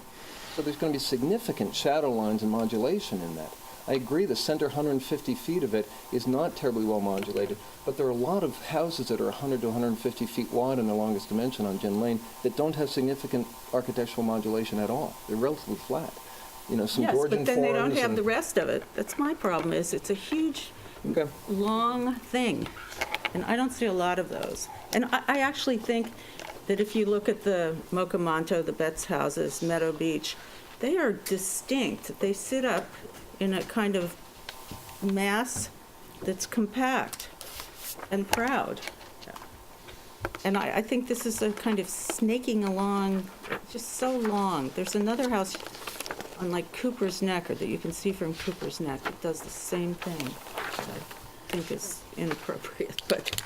Do you have anything else to say? I don't. I purposely stayed last for a number of reasons, one of which I think the assumption is based on some discussion that for some reason I'm biased on this application, which in 13 years as chair of this board, 14 years on the board, I've never been biased of any application ever.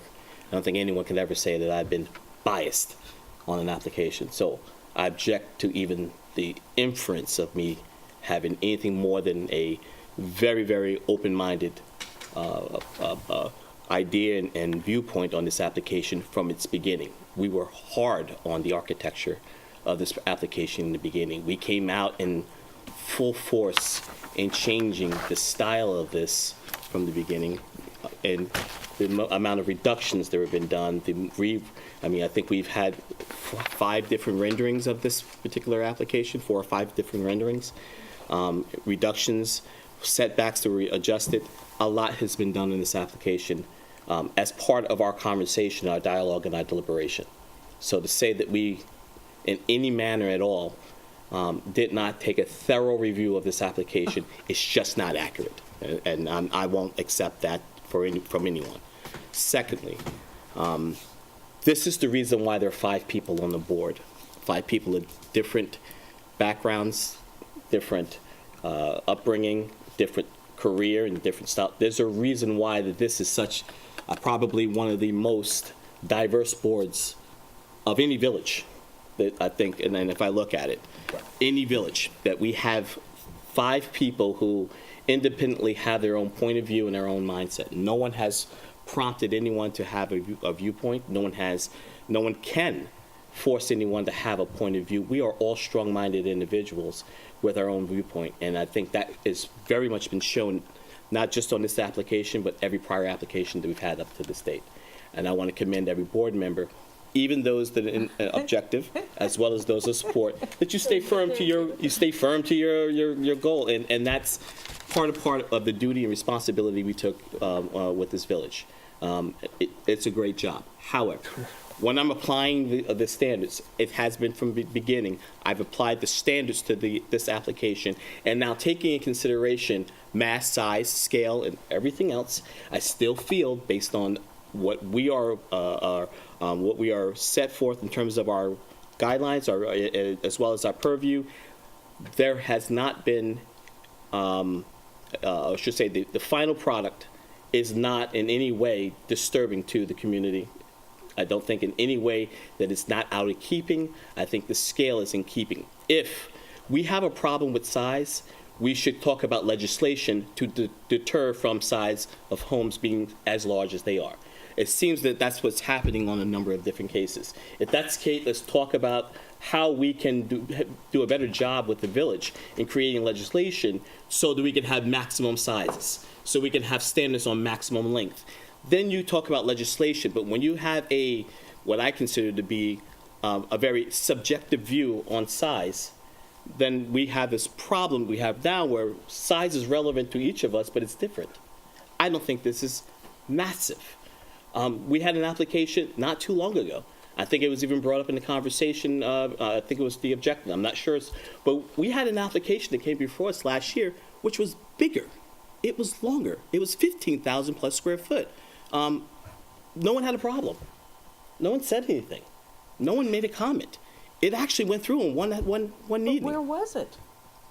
It was I believe it was Cooper. I'm not sure. But that's a different location. What I'm saying is that you're making the dramatic view that this is so large it's going to ruin the entire village. That's pretty much the Armageddon that's been defined in this application, like in other applications. And anytime we see something that involves emotion, we always take the dramatic. That's not the case in this application. And I hear what you say, and I took in consideration the size. When you said city block, I said, wow, that's really something to take in consideration. But it's not relevant based on the visual impact of what a city block actually occurs. Where you're going to impact is from here to the end of the wall. From the distance of this setback, it's just not reality. Our visual impact of this is going to be very minimal. And we have to take that in consideration. You're looking just at size. I'm looking at visual impact, which is what our purview is supposed to be. Well, I fear the Can I address that? impact. So, in that which I put down on the table, it's basically 1 for 1. In Robin, what you were doing, where you then overlaid a distant view on a near view, is comparing apples to oranges. So that looks smaller than it would. Let me just finish, because both parties have submitted. Zach, if you can put that down on the table. Okay. So that's the STOT, whatever the heck the name is, from the objectants, and this is from the applicants. Now, this gets to Curtis's point that, and you're right, visually, it's not going to be a city block right here in front of us. It's going to be a city block 400 feet away, but it's still going to be a city block 400 feet away. And that's where I think we're missing a couple of things, and where, Rob, you and I differ, is that it's going to be a massive expanse, and which is shown in the red. Right. And in the one at nice library, John, John's office, from what he said was the street view, and he had to get down real low to take it. It's a big house. From that view, do the others stand up vertically taller? Yes, they do. So, I mean, I think those are fairly representative of what the visual would be. And what I'm saying is, it's not Armageddon. We'll live. Everybody will live. Everyone's definition, from an emotional No. standpoint, is always, if you do this, you have ruined the village. No, what I'm saying, That's what been I, said many It has times. been said several It's been times. said many times. what I'm saying is that In letters. it's our obligation to protect the historic district. It's Which I think I've done over the last 15 years. I'm talking about this application. It's our obligation to enhance the village. It's also our obligation and authority to promote harmonious development. And so that's when I was remarking on your, what I consider narrow view of what our purview is. Harmonious development, in my view, means that it's harmonious to the area, it's harmonious to the community, it's harmonious to the neighbors. So yes, the neighbors do have a say, and we may choose to weigh it heavily or not. There was a woman in here who came in earlier talking about chimneys, and we said, you know, we spent 20 minutes on chimneys. We're okay with that. Now it's about landscaping. In this case, so the neighbors do have a play. We have a responsibility to the community. And that's what I was saying in our decision-making. What I would ask is that we act on the spirit of the code and our appointments to this board, yet in good faith to the law. And those are not inseparable, and they're not diametrically opposed. They are compatible. And it's for that very reason that, to your point, we are asked to use our judgment. Because if you simply applied, if the trustees made the codes even tighter, that would still leave the possibility for unanticipated events and inappropriate, which is why the ARB exists. It exists to be a governor, if you will, a source of common sense, a source of judgment, so that we are not just bound by the numbers, because there may be unintended consequences as the result of applying mere numbers and mere proportions, and that's what the code does. Then your review becomes arbitrary. No. Because it's not fixed- It could be. It becomes. Fixed on anything. It's not fixed on anything concrete, other than your likes. And what I heard a lot today, which, by the way, as a board, we should never apply our likes and dislikes. This board is about appropriateness. What I like has nothing to do with how we rule on this board. Is it appropriate or is it not appropriate? And if it's not, by what standard? We keep saying like and dislike, and I don't like, and when you start applying your likes, it's an arbitrary review. We're here to have an opinion, whether it's said by a like. That's why we're here. Otherwise, we could just have someone measure things out and have a robot pass these. Whether we argue and parse I'm not gonna the argue meaning about of the word like, the code, and I'm looking for it, does use the term judgment. Yes, yeah. The board is charged with the duty of exercising sound judgment and rejecting plans which is in opinions are not harmonious. So just by the very nature, it's Harmonious. harmonious. You say like or dislike. Right, I agree with that. I agree with you with parsing the words. I said, let's not parse the words like or dislike. If that's deemed inappropriate or not, then fine. But judgment is very much a part of it, and judgment by its very definition and nature is qualitative. And that word wasn't an accident. It was put in there on purpose because the village intends, there are human beings that live here. We don't operate simply by code, because if we did, then there's no purpose for us to be here. It would be up to the building department and their Let me office. ask you a question. Have you ever approved an application on this board that you did not like? That I did not like? Yes, and I. Therefore, and what I you've regret it. applied as your standard of review, you approved even though you didn't like it. That means every review you have, like or dislike, is arbitrary. To what degree of dislike or not liking does it? I mean, I know you may think it's just semantics. So, but And I think that we're on the board to have opinions. Numbers are arbitrary, and arbitrary in the context, especially with attorneys sitting here, has a connotation that is wrong, and I would not, the fact that I vote for something, whether I like it or not, can have a myriad of reasons, but it's still my judgment.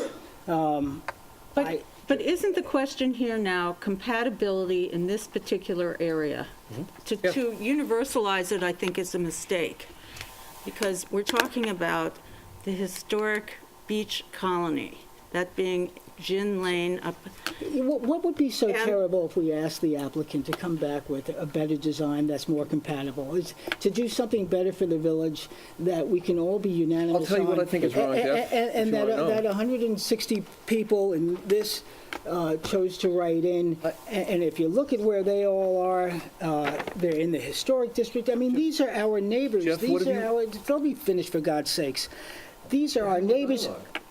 Okay. These are our neighbors, these are our friends, these are the villagers. They voted for the trustees, they voted for the mayor, and we have an obligation to the community to act and to use our judgment, and that's all I'm saying. What makes you confident, based on what we've gone through in these hearings, that there will be substantive, constructive, detailed feedback that would help inform a new design? Because the applicant has said that they like their design. Are you confident that there is specific, actionable advice that hasn't been given that could, why are you confident of that? Because I haven't heard any of it really in the testimony before us. The very reason that I would not vote for this are the expanse of the west side, okay, the west facade, the courtyard design. So you can build off of that. And then Susan mentioned something about the siding. So, and we said, at least some of us, that we like the Ayers house. It doesn't have to be a duplicate of that. But if you took, the Ayers house is not a courtyard design. The Ayers house is situated facing north-south. If you did just those two things and got away from the courtyard design and the long expanse on the west side, you'd have a house that could have perhaps as much square footage, but would just have a different visual impact. It would be high. It would be massive. Then you'll have this big, massive 3-story building that is just a big block, and now you're going to say, well, now it looks too chunky, it looks too thick, it's too big. There's no happy compromise. This is the sparsing out the square footage in a manner that's respectful. That over a course, by the way, of a lot that's twice as big as the homes that you were speaking of. I don't think, to Tim Haynes' credit, I think he could come up with a design that is has a smaller visual impact on the west side, and that at the same time wouldn't be massive. He's done houses that we've approved that are of this scale. If I could, I'd like to respond to a couple of things you said. One, you said that my photographs are apples to oranges. I want to say thank you. Right. That's their intent. The intent is to show that what we've been shown is an apple when in fact we're going to see an orange. That's the intent of that entire comparison. You should show both of them at 400 feet. Well, you don't and show one and Stott should show the subject house in white, not in red. But guess what? I didn't. I'm just trying to show that given the standard that's been put forward to us, that this is a city block. When you look at what is actually going to be seen, it's going to appear to be a small, tiny fraction of a city block from the public vantage. Tiny. And you quoted the code. The very first comment in how we're supposed to determine appropriateness In determining whether to approve or disapprove an application for a certificate of appropriateness, the Board of Architectural Review and Historic Preservation shall not consider changes to interior spaces or other changes that are not visible from a public street, right-of-way, or park unless they're open to the public. You said that words in the code are intentional. Someone chose the word judgment or whatever it was. It's also very intentional that those words were chosen and put at the very beginning of how we're supposed to do our job. We're basically saying in order to make people comfortable with the idea that we have purview over the historic district, we're going to severely limit what you have purview over at the very beginning. I'm not disputing that. If you want to change the code... I'm talking about the west facade, which is very visible. But the spirit of the community, which I think we're all attuned to, is limited by that instruction. If the spirit of the community says we're really concerned about how the middle of the east facade of this house looks like, we have to say respectfully, you know what, spirit of the community? We have no purview over that. You talking about the east side? I was talking about the west side. I'm just saying, if it were to say that. I'm saying if the spirit of the community... I purposely, Rob, and this is why, I purposely limited my discussion... Understand. ...to the west side, which is highly visible. Understand. And that the screening that the applicant spoke of is non-existent during this time of year. Jeff, I mean, you can look straight through it. But I've read probably a dozen letters from members of the public who have made allusion to the fact that they're concerned about the impact of this design on views from the beautiful houses in Fairleigh, and I agree they're beautiful, and I'm concerned about those views too. But part of the spirit of the community right now is focused on the views from private properties over which we have no purview.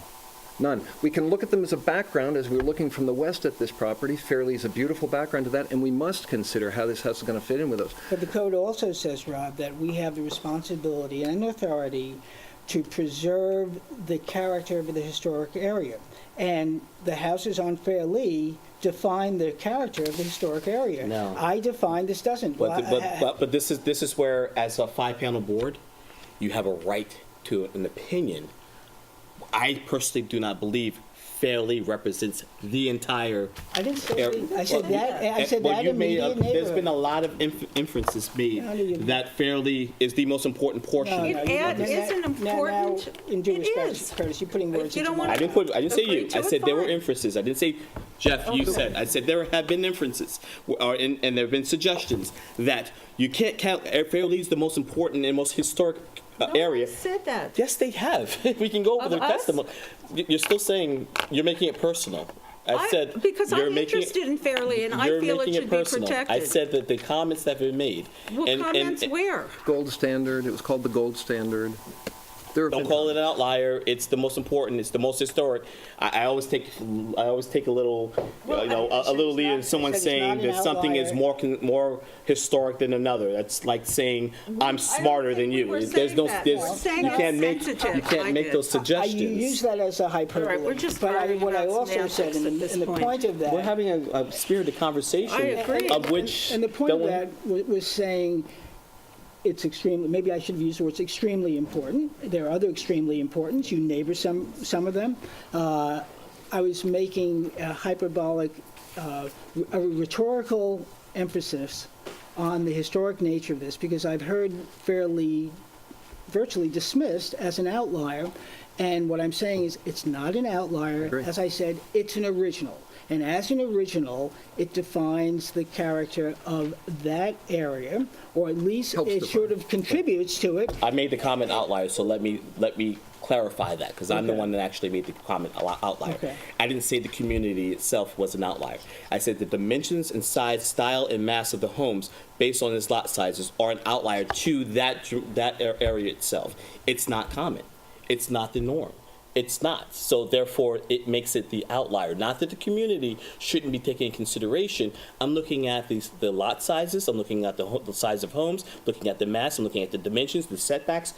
Based on that streetscape, that particular community is an outlier to that particular community. But it That's came it. first. But it didn't say it's not important. It didn't say that it wasn't significant. It said based on its dimensions, its existence. But I feel like that's what was that faulting an historic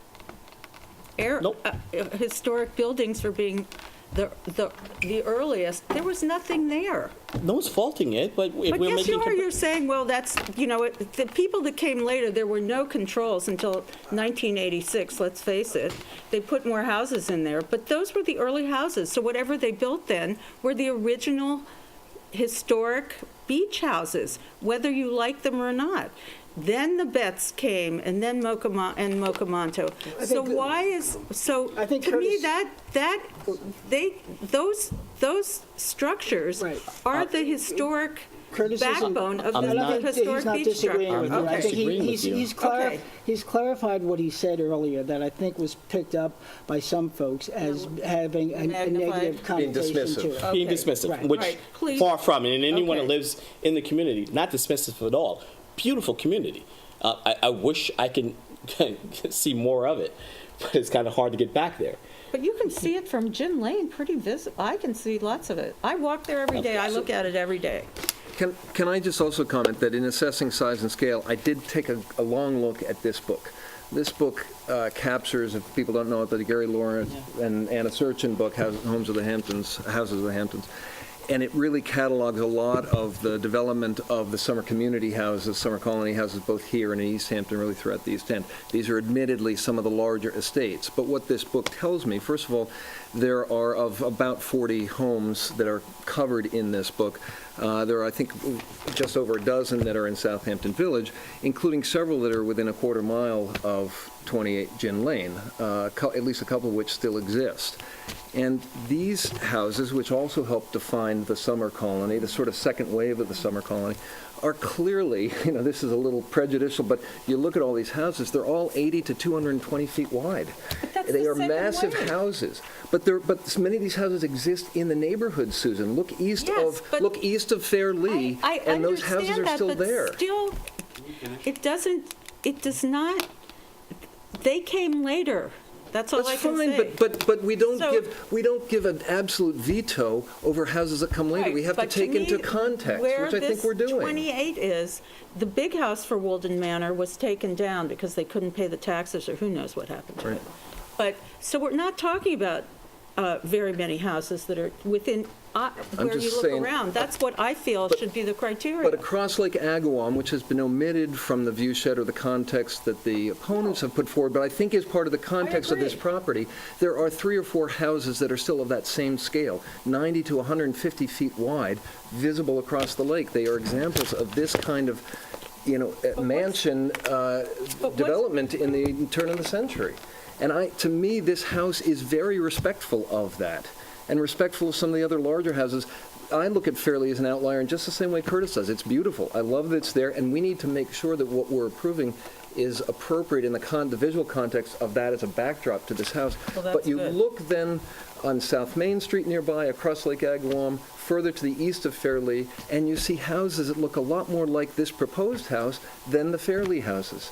And one is not more than the other. I think it's all part of the context. I think Michael Goldblum made a good point. Context sort of radiates out from the middle. So Fairlee are some of the first houses they come to, and that does have weight with me. I just don't think we can ignore the fact that there are other very large houses here. But when it radiates out, I don't think the really large houses, the Jan Split Trust House is the large, but that was later. That is a really long house, and that to me is an outlier. Thank God they're going to landscape it so that you can't see so much of it. But the other houses that you can see, Mocamonto, for instance, is not a particularly large house. Meadow Beach is not a particularly, that you can see from right there, is not a particularly large house as it goes. One of the other Where's things, the really large house nearby? if you go to Little Plains and certainly then to Well, to me, you Wyandanch, you can't see see that. several That's along very there. far away. It's within half a mile or a quarter mile. Right, well, Also, It's 4/10 of a mile from the driveway of 28 to Little Plains. So any of the houses on Wyandanch would be 6/10 of a mile. So to me, that's farther than, But also, most of those houses in that stretch really aren't visible from the road. If they're visible at all, they're visible primarily from the beach, which this house won't be. And so in terms of impact on the public viewshed, from the public vantage, well, they can see the beach from that south facade. You can see it. Yeah, well, the then south facade, they maybe the very top of it. the owner set the house further back from the ocean. even more so to reduce its visual impact from a right-of-way and Well, that's especially what they specifically said. beach. And doing, well, I mean, that's what they did. It's part of what they did. Right. So now, not only, I mean, quite frankly, I don't know why anyone would do that. Me personally, if we want to talk about likes, I would have liked to have an ocean view. This neighbor decided, or this particular new applicant with a new home says, well, out of respect for the neighbors, let's set it back even further so that they would not have a negative impact to the neighbor's visual impact. You know, something, not a lot of people would do that. Not that that's a factor and only set factor for approving an application, but it shows that this neighbor, this new neighbor is trying to be neighborly. What more, other than literally taking an architectural design or hiring someone from the objectants to come and say, here, design my house for me. It's become that sometimes, and Well, I'll give we have you to be careful. A case in point, Mocamonto. It was approved for a larger addition, and the owner decided, whoops, maybe it is too big, and he decided, you know, 100 square feet smaller. it doesn't show as much. Please, You're not to please, talk, please, Mr. Bennett, please. that's the first. I'll warn you, that's a warning. It doesn't, it has less visual impact. So I feel that that's a case in point, right across the lake. So are we finished, or does anyone have any more to say on this? I just would like everybody to review it. Obviously, people have opinions. My parting word is that we really think about the community. I think some of us have different views as to what that means. But at the end, I think you have to ask yourself, at least I'm asking myself, and I'm going to do this more often now with the application, so that perhaps, to your point, I don't approve things that I don't like or whatever, but that I only approve those. I hope that's not what you thought I was saying. I don't know what the hell you were saying. Don't worry about it. That's not what I was saying. The point I'd like to leave us with, if that's the case, is that we approve those things that are positive.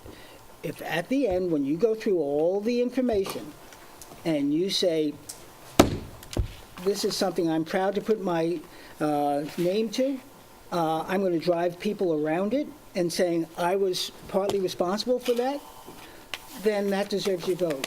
If you have questions, then I say it's our responsibility to go send it back to the applicant and say, I think you can do better because I think we can do better. I think I'll be driving by and say, I dare you to see it. Good luck. All right, are we finished here? Yeah. So this application is, Closed. yes, sir. No conditions. Thank you.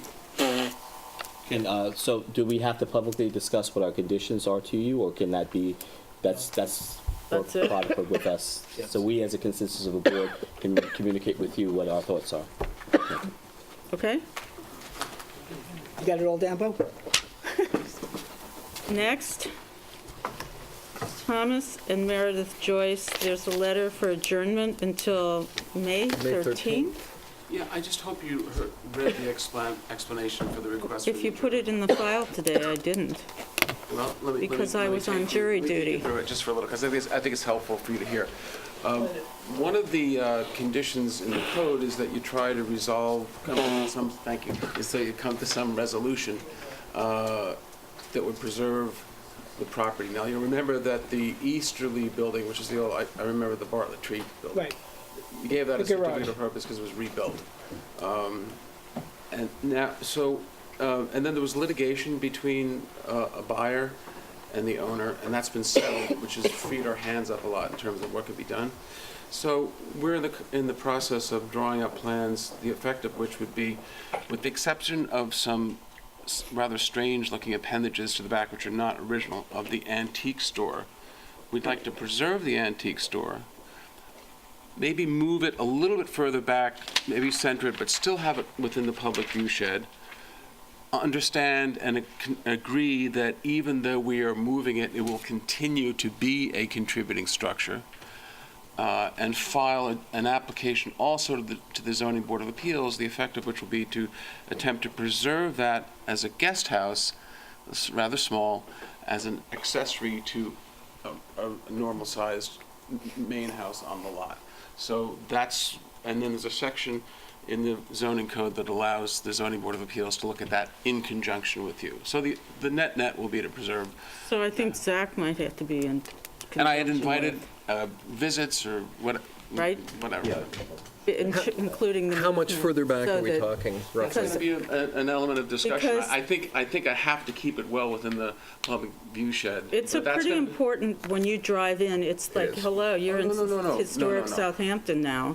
It's not going to be, I'm going to have to ask the zoning board of appeals for some relief, because I don't think it would be in good faith to say I'm going to put it at a conforming location, which would be 80 feet back. So one of the things I'm going to ask for the zoning board of appeals Okay, is some so you're relief. going to give this to us on the 13th? So just to answer Mr. Coburn's question, Yeah. that's obviously going to be Take long. based upon a lot of your input as well, so. All right. So do we Approve that. motion to approve the adjournment of Thomas and Meredith Joyce until the 13th of May, 2019? Second. Do it. Aye. Aye. Aye. Thank you. Aye. Have a nice evening, everyone. You too, John. Thank you.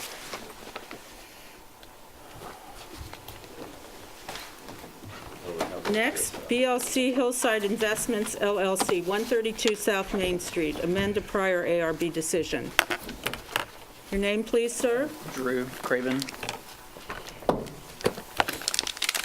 Do we need new affidavits Do for they? an amendment? Well, I have them.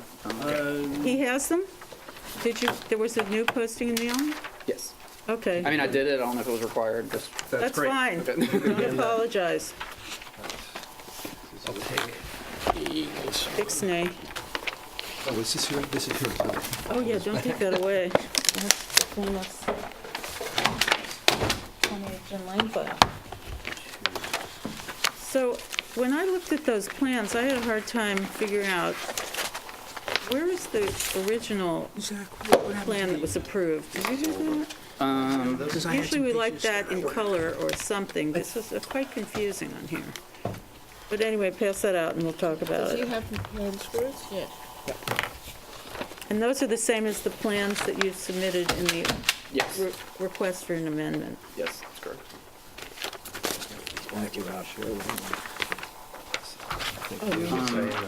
Well, this is a supplementary diagram that compares the approved elevations with our proposed new changes.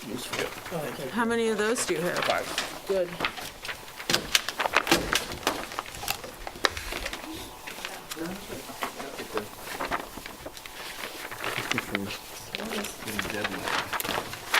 This is the comparison. Did you get one? This Yeah. is different? Oh, yeah. I need that stamped one back. Give me that back. Sure. Excuse me.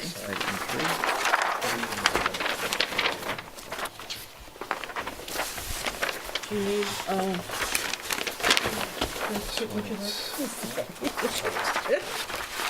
not trying to hurt his Okay. feelings, This is what we approved. So can you just go over what's proposed Yeah. as new? See, this was supposed to be on the smaller one? Is that it? Yes, it was. What? Hey, you guys are on the side. Page numbers, I don't- Okay.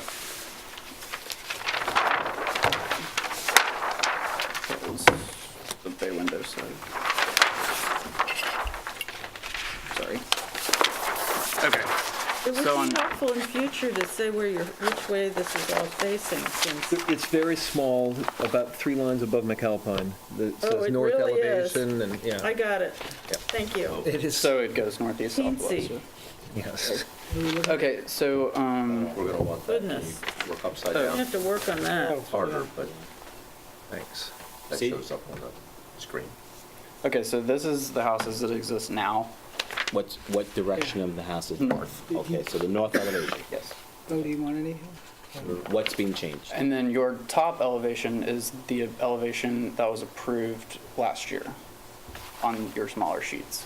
On the smaller sheets, right. And then below, you'll see that we need to add a dormer above the bay window. And then we changed the design of the side entry slightly. This is all on the rear of the house. Wait, I'm mixed up because you're adding a new dormer to the lower, The This top, is what? Which elevation is that? She's on the north elevation. yes, that's the new. Okay, okay. The top is the both previously packages. approved. Top is. Great, well, that's really complicated. This is the old. And this is the And new. this was, This is this is the the old, new. or this was the approved? That's previously approved. Right. and So this the is north previously approved, and that's the new. In terms of orientation, the north elevation is, north The elevation, side. it faces the church? Yes. The bottom one is in there. This is the porch. You're also removing this So the big entrance. change here is just the covered porch. Yes, we're leaving those windows as is. These, As but you our are original. not Changing, actually, they're just changing this. No, And they're staying as it was, which I'm is, sorry, this is this is the approved, is that correct? So you had extended this railing Yes, on the we- porch, right? yes, Okay. the rear porch that was previously uncovered is now. So on the next page, which is the east elevation. Well, let's stand north. I'm having a really Me tough too. time trying to follow this. Yes. This is so disjointed. So if you do just go through item by item and tell us what you're changing. Yes, Sure, can I thank just you. start at the beginning? Yes. with On this the north sheet? elevation. On the north elevation? Please. Okay. Can I use this? Of course. Okay, so on the previously approved sheet, the difference between the top and the bottom will be the new dormer above the bay window. Yep. The covered side entry was previously uncovered, does now have a roof over it. So you're covering the side entry. Yes, Toward the back, And you're north. toward taking off the east. the, There previously was a covered entry to the north. this is going? That, That was approved. it was approved, but the floor plan changed, it didn't change. We don't want to know about the floor plan, we just want to see the outside. Can you just of the clarify house. for me what changes on the covered side entry? Because in elevation, it looks similar to what was previously approved, other than the window changing, so. Right, it's the same footprint, it's just that we added a roof and columns to it. Like, But there was an entrance. Okay, this is, okay. I don't understand why we This- have the, Got it. this, if this Got it, is got it. that, Okay, why am I sorry. looking at this one? Okay. That, These two are the same. yeah. Okay. So this is easier to read. Okay. And may I suggest This that you was point previously out that approved. you are not planning to build that side entrance that's closer railing. to the front of the house? yes, this will That whole remain. area We is, can't see. Charlie, go down. Where? The, In the dormer.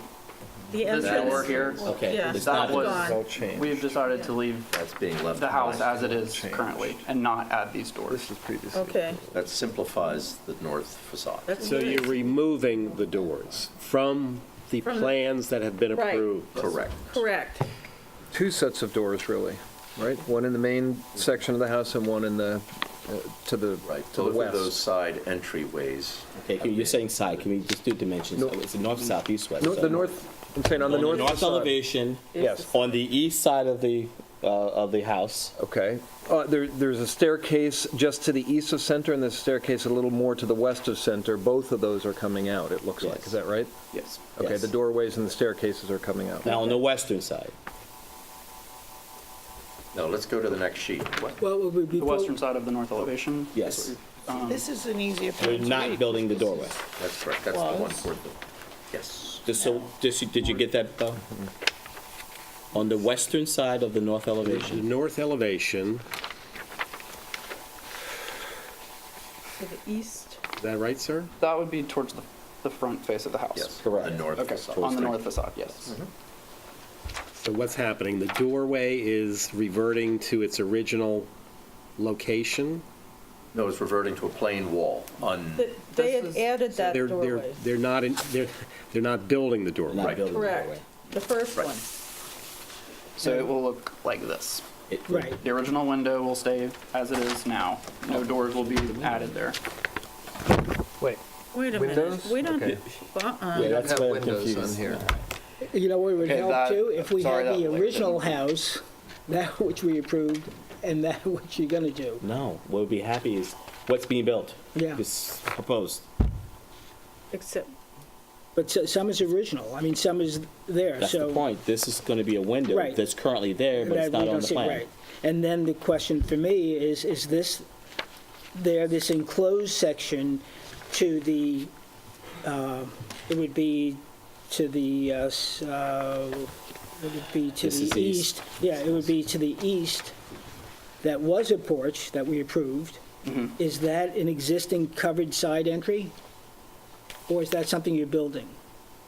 This part over here. The deck. That's something we're building, yes. The existing house, I mean, this is the existing house, this top elevation here. And this was an 80s addition. And so this is where we are taking off the 80s addition Yes, and it's on building this whole piece that's new. And that's been Because approved. it's about a And- third of the way into that. This whole thing has been approved aside from that dormer and this roof. So that's what, And the loss of the staircases and the retention of the, I mean, what's been approved has 2 staircases, and you're proposing to eliminate those and put back in some different fenestration, or keep the fenestration in one instance and put new fenestration in on the western portion. Do we have, Okay, I think if you go to the south elevation, it explains it it better. helps you some? It explains But it is better. there an elevation of the original, the unadulterated house? Admittedly, this is a tough presentation because you have an existing house, Admittedly. which is the top there. Then you have approved changes, which is the top there. And then this is the new version of the change. Well, So then there why are really don't, three, why don't and we it's hard have to it, why, capture all of them on the same. why don't we have a depiction of showing what the applicant now wants? I agree. that's this, That's and what it should be But included it's in- not, but ours, these small reduced versions don't have the Can I make proper a windows. suggestion? That's correct. He's got to Make it, fix it. suggestion just makes it real simple. Labeling. You put No. proposed, existing. On every, you just had what you're proposing, and every feature that is proposed or existing, you just label it as such, so that we know what's being changed. As of right now, with a modification to prior approval, I'm thinking, not even thinking about the other approval, what are we looking at now? Yeah, he's right. That's how I'm looking at it. I don't know how anyone else, I can't think about existing, then it went to an approved, and now we're doing a proposal to the approved. Well, that's why I thought that might be helpful, the smaller sheet, because it goes from approved drawing to... But you're missing elements of that Okay, drawing that are I- existing. Yes, I did neglect to draw that window back in, but it won't be changing as it So stands this today. says it's the south elevation, Yes, is it? yes, that's the opposite side. So it's the side that goes Faces the down beach. closest to the beach? The Where right is, side of and the- the front of the house is the West. east? west. We can Is the stop west there. elevation, where's that? It doesn't, you don't have one. Yes, we do. Next page. You know, you can number the pages. I wasn't in charge of, What? I trusted the UPS store would put all the pages in. Okay. What was in the Sorry. files, what was in the files before it didn't have one? And I know the only change, I believe, is going to be that you're going to see the proposed porch on the south side, that's on the southeast corner. You'll see, in elevation anyway, you'll see that. Yes, All the way toward the back. Yeah. it wouldn't be East. visible. Other than that, are there any changes to the west elevation, to the front? Okay, from what's been approved? No. So the porch is being extended, The porch is just being covered. The footprint of the porch is the same? changed very little. It's only that we added a roof over it rather than it being uncovered. And it bumps I'll out a stop little here. bit, too. And it has a sort All of a this down bumped here out is a corner little element. covered, little perch, Yeah, that goes by the, that's it, so in the covered porch. So they're taking the covered porch, they're extending it down. But that's what was proved before, wasn't it? was to go around, it wrapped around. Yes, the footprint of the porch was approved uncovered. We are presenting it Yeah, as and covered now. that, to me, makes the McMansion-ish part of this house, which is what I felt, I will tell you, that in the original, the approval of the application, before you amended it, that we were towing the line in extending the facade of the house to make it McMansion-ish when it's a historic structure, and that the porch, when you got back by the pool, practically touched the pool, that was a problem for me. I approved it, I may be regretting it, but, and I'm having a hard time understanding if this is more compromising to the historic facade. Accentuates the length Yes, of The beyond front. what was approved. yeah. And Well, it's not visible. I mean, it's back house- on the backside of the property. I mean, You can still, but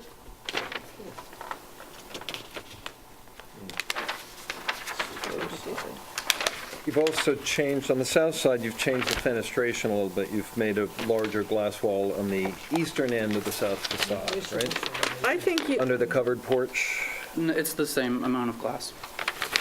Those two are the same amount of glass? You sure? Doesn't look it to me. Can you point to? Yep. Not in the small setting. Here. This extends over about 8 feet or so beyond where the glass was before. South. do you And think, and it looks like you've got more glass over here. I guess that's a window Here, that's been this put is in the on the front. other form, but all of I don't this, know, because this if you look is- in the upper one, the glass stops short of this column. So yes, there Or a is more. column. So he's Yes, you're extending? correct. I'm I sorry. share Susan's concerns that we're accentuating some of the more modern and, either McMansion or spec right, house that it issues. has a kind of And fake, a South Main Street face. To me, that the we're two not elements changing. that really do that are the extension of the porch and the particular dimension of the new dormer, the larger dormers on the north and south side. Those look to me like things you would see in a spec house and not in a Yeah, it's historic getting structure. mixed up. But We had a similar situation on an This is the application on south Hill side. Street where, Which one? which shall remain anonymous, Yeah. but just for comparison's sake, and a much Yeah. smaller, much more I modest got house. it. But significant additions had been granted, which were borderline transforming it, although the original house was still somewhat visible and you could appreciate it. And now there is a newer, larger Yeah. version, and I just have a problem with that sort of incremental. Stepping out, stretching out, I guess. And because I think when you're dealing with any contributing building, the greatest concern is preserving didn't some do sense the of what other that original building is, and compromises are being made in terms of Yeah. the So- visuals, et cetera. So you all arrived at a happy place with that Before. first application. So now, this is kind of pushing it beyond that. I'm kind of uncomfortable with that. I am too. in addition to what Susan mentioned about the concerns on the south covered porch, even before it's been extended as proposed now, but that big window on the north facade was a concern to me. I get that it's a stairwell, I believe, and I'm sure it's beautiful. I became comfortable with it because there are significant mature plantings. It's set back a bit from the road, and there's significant mature plantings that may die and go away, so I should be more sensitive to it. But the impact right away was going to be less. When you put a dormer above that's the same width, it extends the height of that element up into the roof in a Right. way that, Good point, Rob. It changes it dramatically. Visually, and it does and- the same on the south side as It does. well. It So- accentuates the So it impact. seems to, yeah, it takes away from the historic nature of this house. Too much going on in I agree with all the roof comments, and I think extending the porch anymore, I'm sorry I even agreed to the first time, but too late now. But it just seems like what you've done is taken an important historic house on Main Street, look around you there.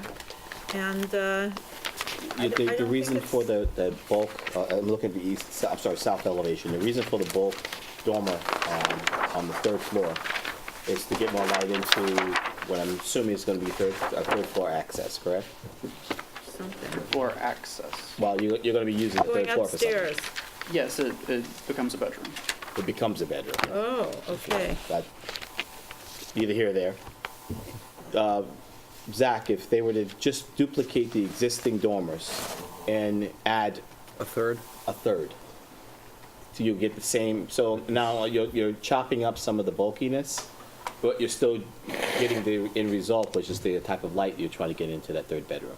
I don't think I don't we know, should it's break beginning up to the look rooms. like a hotel. I'm asking your opinion. It's kind of beginning to look like a 19th century hotel. Okay. Because, and I don't mean that in a negative way, I'm just saying that the scale and the repetitive nature of these windows that are simply marching down a very long facade has that kind of impact.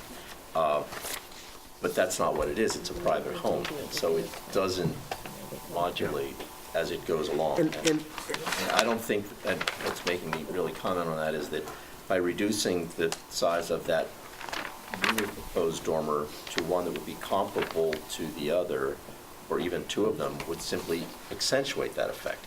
It would be more of those elements repeating the back side. See, I think it's just getting I bigger actually and thought bigger. while looking at it independent, like on the north elevation, you see that it's just a pendant looking at it on the side. It just didn't look. It looked out of place.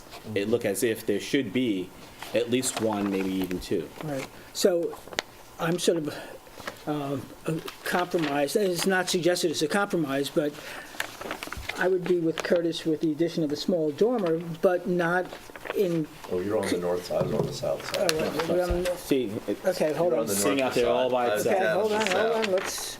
You're saying instead of having it as large as Yeah. the tripart Correct. window below, Correct. you would have a smaller one there. Correct. It works better on the north facade for me because there's more of this going on, whereas on the south Really? side, there's just a long facade and it just keeps getting longer. See, and I think that large dormer with the covered portion makes the whole house look boxy when the approved plan had the uncovered porch, which gave a nice flow into the back of the property. And the same is true for me in this design. Excuse me, I prefer this. Is that okay instead of like? You're friendly to it. It appears more I say. harmonious to Jeff, is what I'm hearing. And maybe I more think, appropriate. to Zach's point, this design is less hotelish looking than this. This looks like it should be an Adirondack hotel That bank type window of is front just, porch, and it's just a little bit out of scale for that location on South Main Street. I feel like the first plan was about as much as I could go for, to tell you the honest truth, that all these change, I don't mind this, I don't know, I have to look at it again. The covered side entry on the north elevation, taking away that porch and all this stuff might be an improvement, but not the dormer. It carries the house longer. Yeah, You know, being an open porch, steps leading down or whatever, that you don't read that as the mass of the house. right, and old-fashioned too, that So- people would go out on that. So I do feel that to have a roof that doesn't have 3 dormers in every space is, to put these dormers in changes the very nature of how the house presents itself and takes away from its historic nature. So I am not on board with this in any way, to tell you the truth. Anyone else?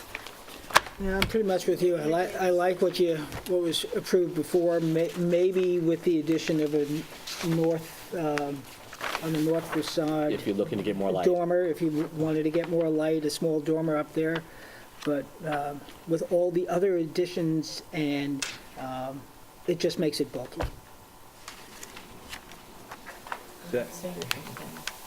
Zach, I think to me, what your comment about, this is the old house south facade, and this is the new amended proposal.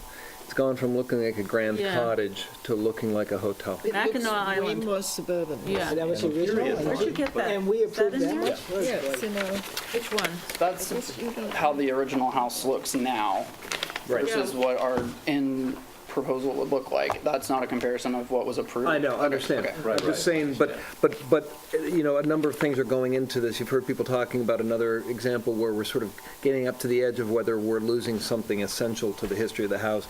Just the extension here Yeah. has already helped create, it had us in a difficult direction. We agreed to it, and I think we're comfortable with it. But these other detailings, the extension of the glass, the dormer up here, this almost looks like a wedding gazebo at a Well, Adirondack's hotel. very lucrative. Should I not have said that? I agree. It just feels like it's pushing the envelope, so we're beating a dead horse, I think. Okay. So, well, if I could just maybe get some, maybe to clarify or reiterate, the original proposal that had an uncovered porch, That's correct. we were comfortable, We- or everyone Well, Your approval is still you your have that. approval. We have that can't take that approval, away yeah. from you. We're Correct. just saying, So it being covered is the reasoning behind how you feel that it is becoming. Yes, It's- it increases the visual mass of the house itself. and elongates, It's not open anymore. yeah. It gives more length to the house. Right, but And more width, too? correct me if I'm wrong, if it's on the back of the house and not visible from the street, is that? It is visible from the street. You If I'm can see when standing you walk here- down the street. Because I actually looked without going on the property. I mean, these houses, this house is here. Okay, so, thanks. It sounds to me like you have as many choices as you want. One choice would be to stick with the approval you have, and another one would be to come back, having taken into account some of the particular concerns about the apparent extension of length on the porch and some of the effects of the dormers, and see if there's another step beyond what you have now that is less than what's here that might work. It's really up to you, but I think those are you two have- good options. I don't think you do not have the votes to approve this. I'll tell you that right now. So you could either come back, ask for an adjournment, and come back with a different plan, or stay with what we gave you before. Okay? So what would you like to do? Would you like an adjournment, or would you like to? Yeah, it's a free option to adjourn. If you decide to stick with it, you can always just write in and take yourself off. So Okay, am I allowed to provide, like, further information? Sure. or further? Okay. Of course. Okay, I'll do the deferment or You adjournment. want all these? Yeah, I can take them. So I'll make a motion to accept the applicant's request to approve, sorry, the applicant's request to adjourn this to our next meeting. Second. That's, yeah. It'll just stay on. Okay, well, I just want to know, like, what I need to address in terms of, like, I guess it's not a zoning or a ordinance issue, it's more of just a. It's a historic preservation issue. It's So an do it. architectural one, which is what we do here.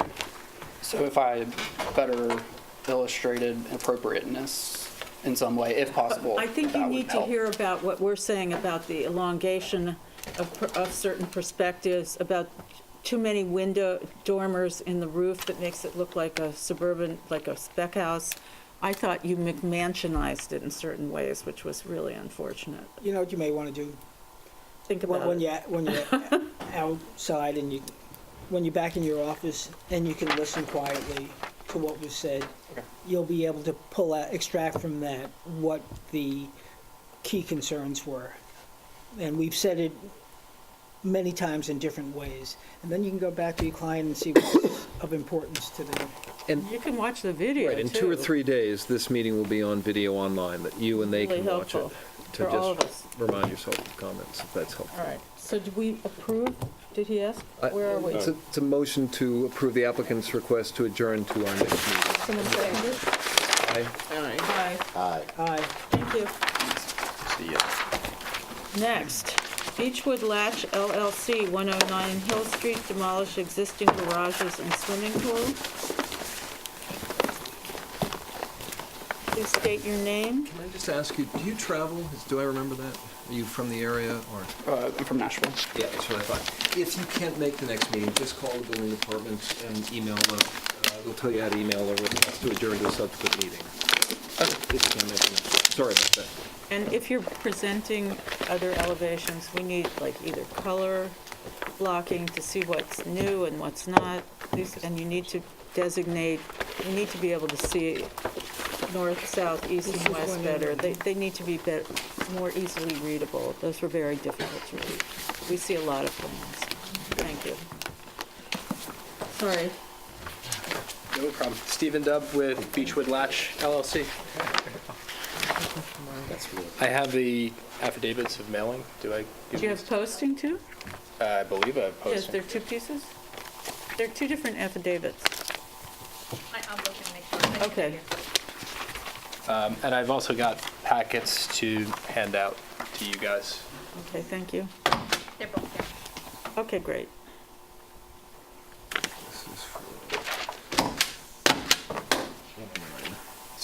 The Village Latch project, as we think of it, it's actually two separate parcels, so we're on twice tonight. I'm starting with what's, I guess, known as the Terry Cottage parcel, so it's 109 Hill Street.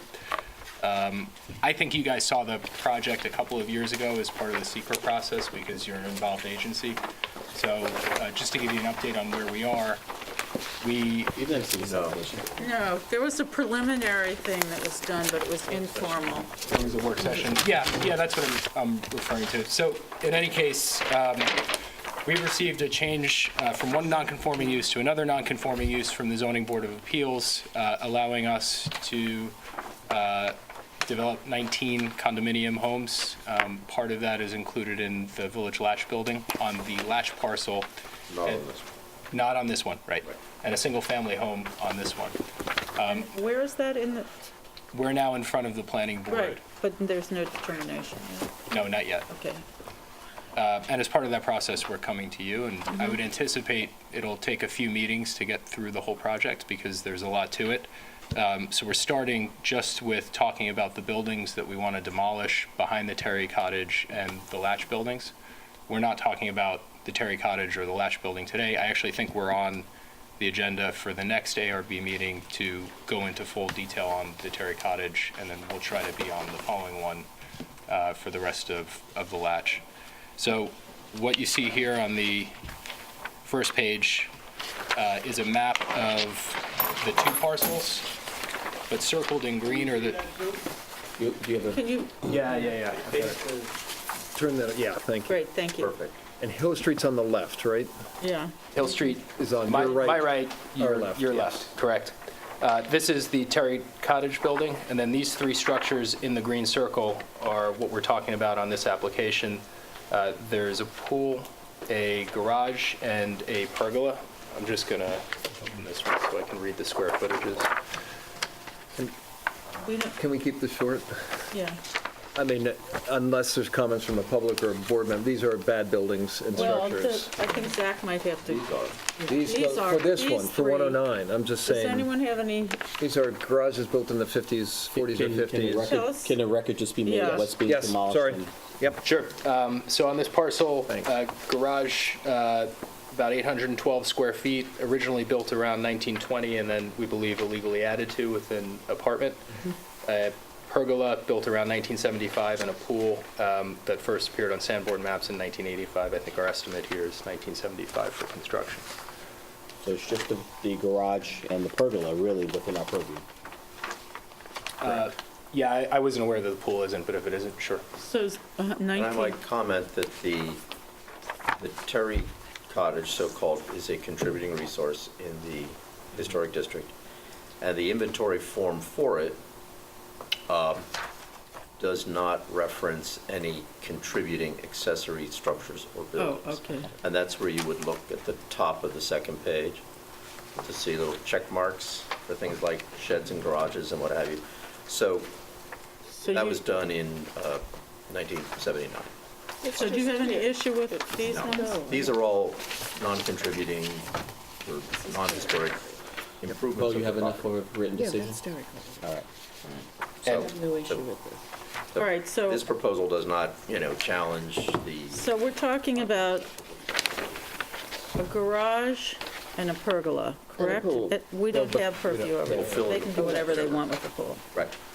So is there any comment from the public regarding these structures? I guess not. I'll make a motion that we approve the Well, applicant. closed. Close the application for written decision by council. Do I have a second? I second that. Aye. Aye. All right, you got away easy. These in the file? No. No, here, this one's stamped. I got it, so.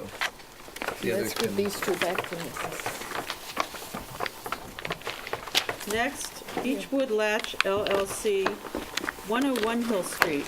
Demolish existing structures north of the Latch building. So you have another set of these, I'm and back. posting and mailing? Yes. Good. Posting and mailing, and handouts. Oh, you know what, sorry, I need one of these. You need one? Go ahead. Yeah. one on the table, yours?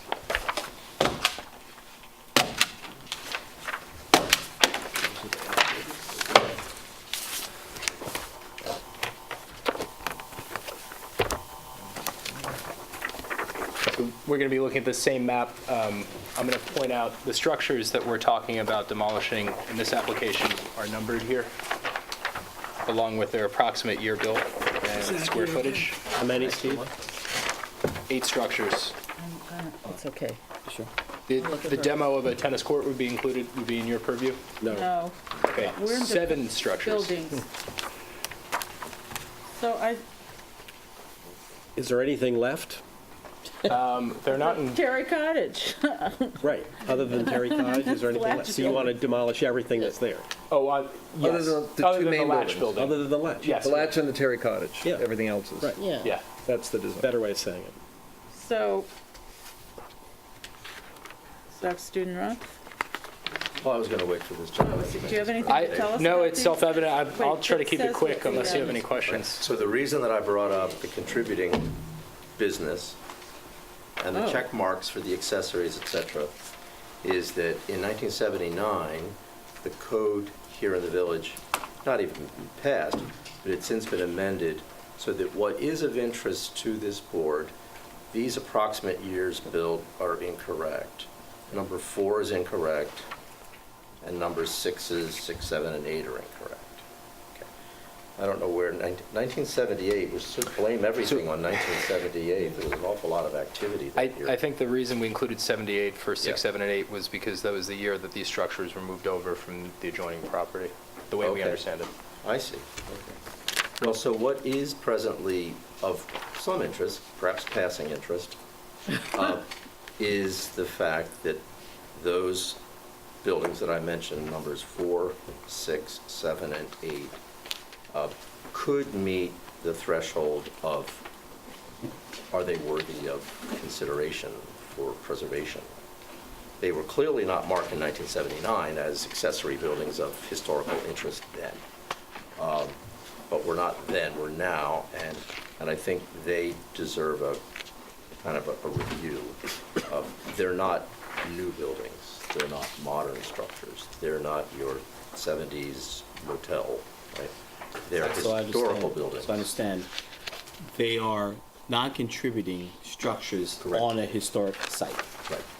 So, And they are presumed to be of interest because they may have a date early enough to fall into your pre-1927 category, which applies universally throughout the village, whether it be in the historic district or not.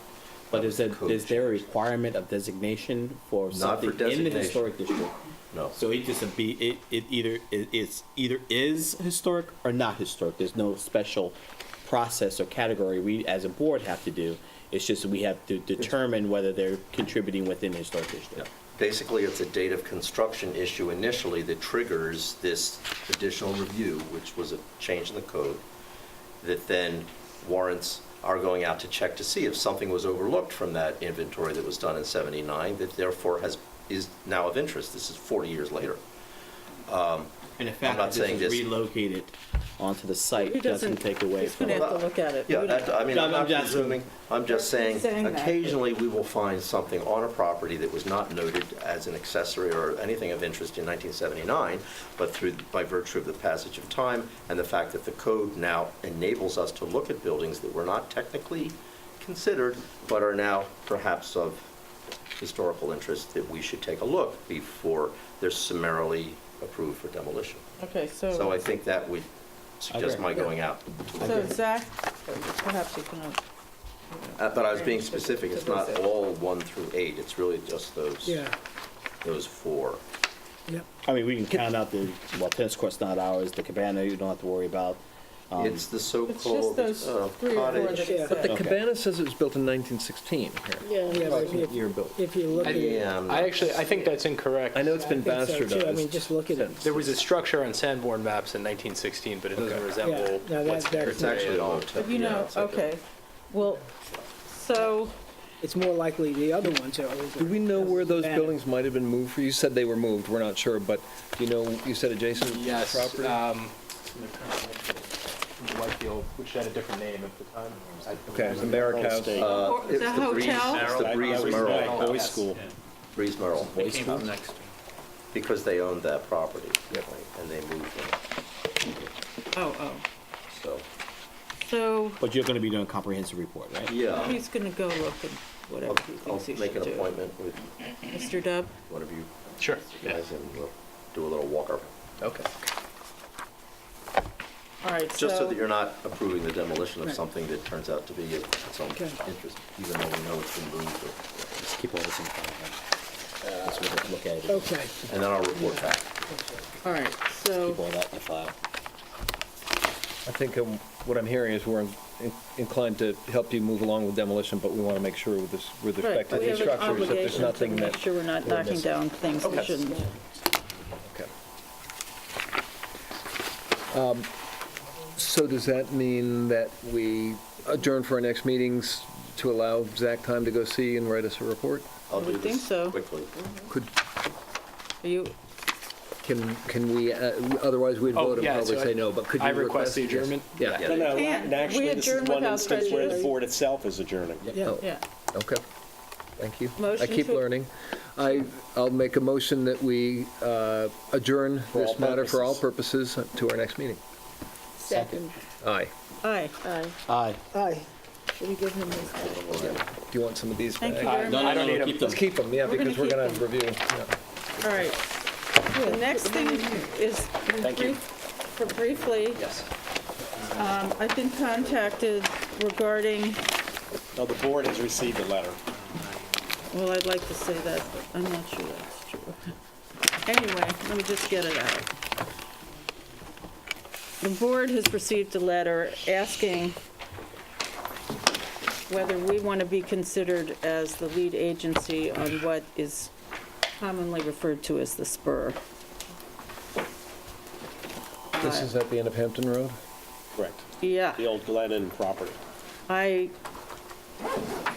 And for your edification, this is a matter which is also being submitted to the planning board, and there is also a submission to the Board of Appeals. The Board of Appeals has determined that the appropriate lead agency would be the planning board under its site plan review jurisdiction, and I would have to counsel you that I believe that also is sound does advice. anyone want to see this? I'll want to see the architecture, but it seems to me We're in that gonna get- commercial You'll do all area. that. It'll come to us. But the planning board would be It's whether or not we're the it's lead the agency. appropriate lead agency. The use and the I don't site think we planning do. that really matter to me most here, not the architecture. So what you then is have a resolution to respond to the inquiry by Nelson Pope advising that this board assents to the appointment of the planning board as lead agent. So move. Second? Aye. Aye. Aye. Aye. Great. And I will make a motion that we, I think, right? Close this meeting of the Board of Architects Review and Historic Preservation for March 11th, 2019. Second. Aye. Aye. Aye. Aye. Good night.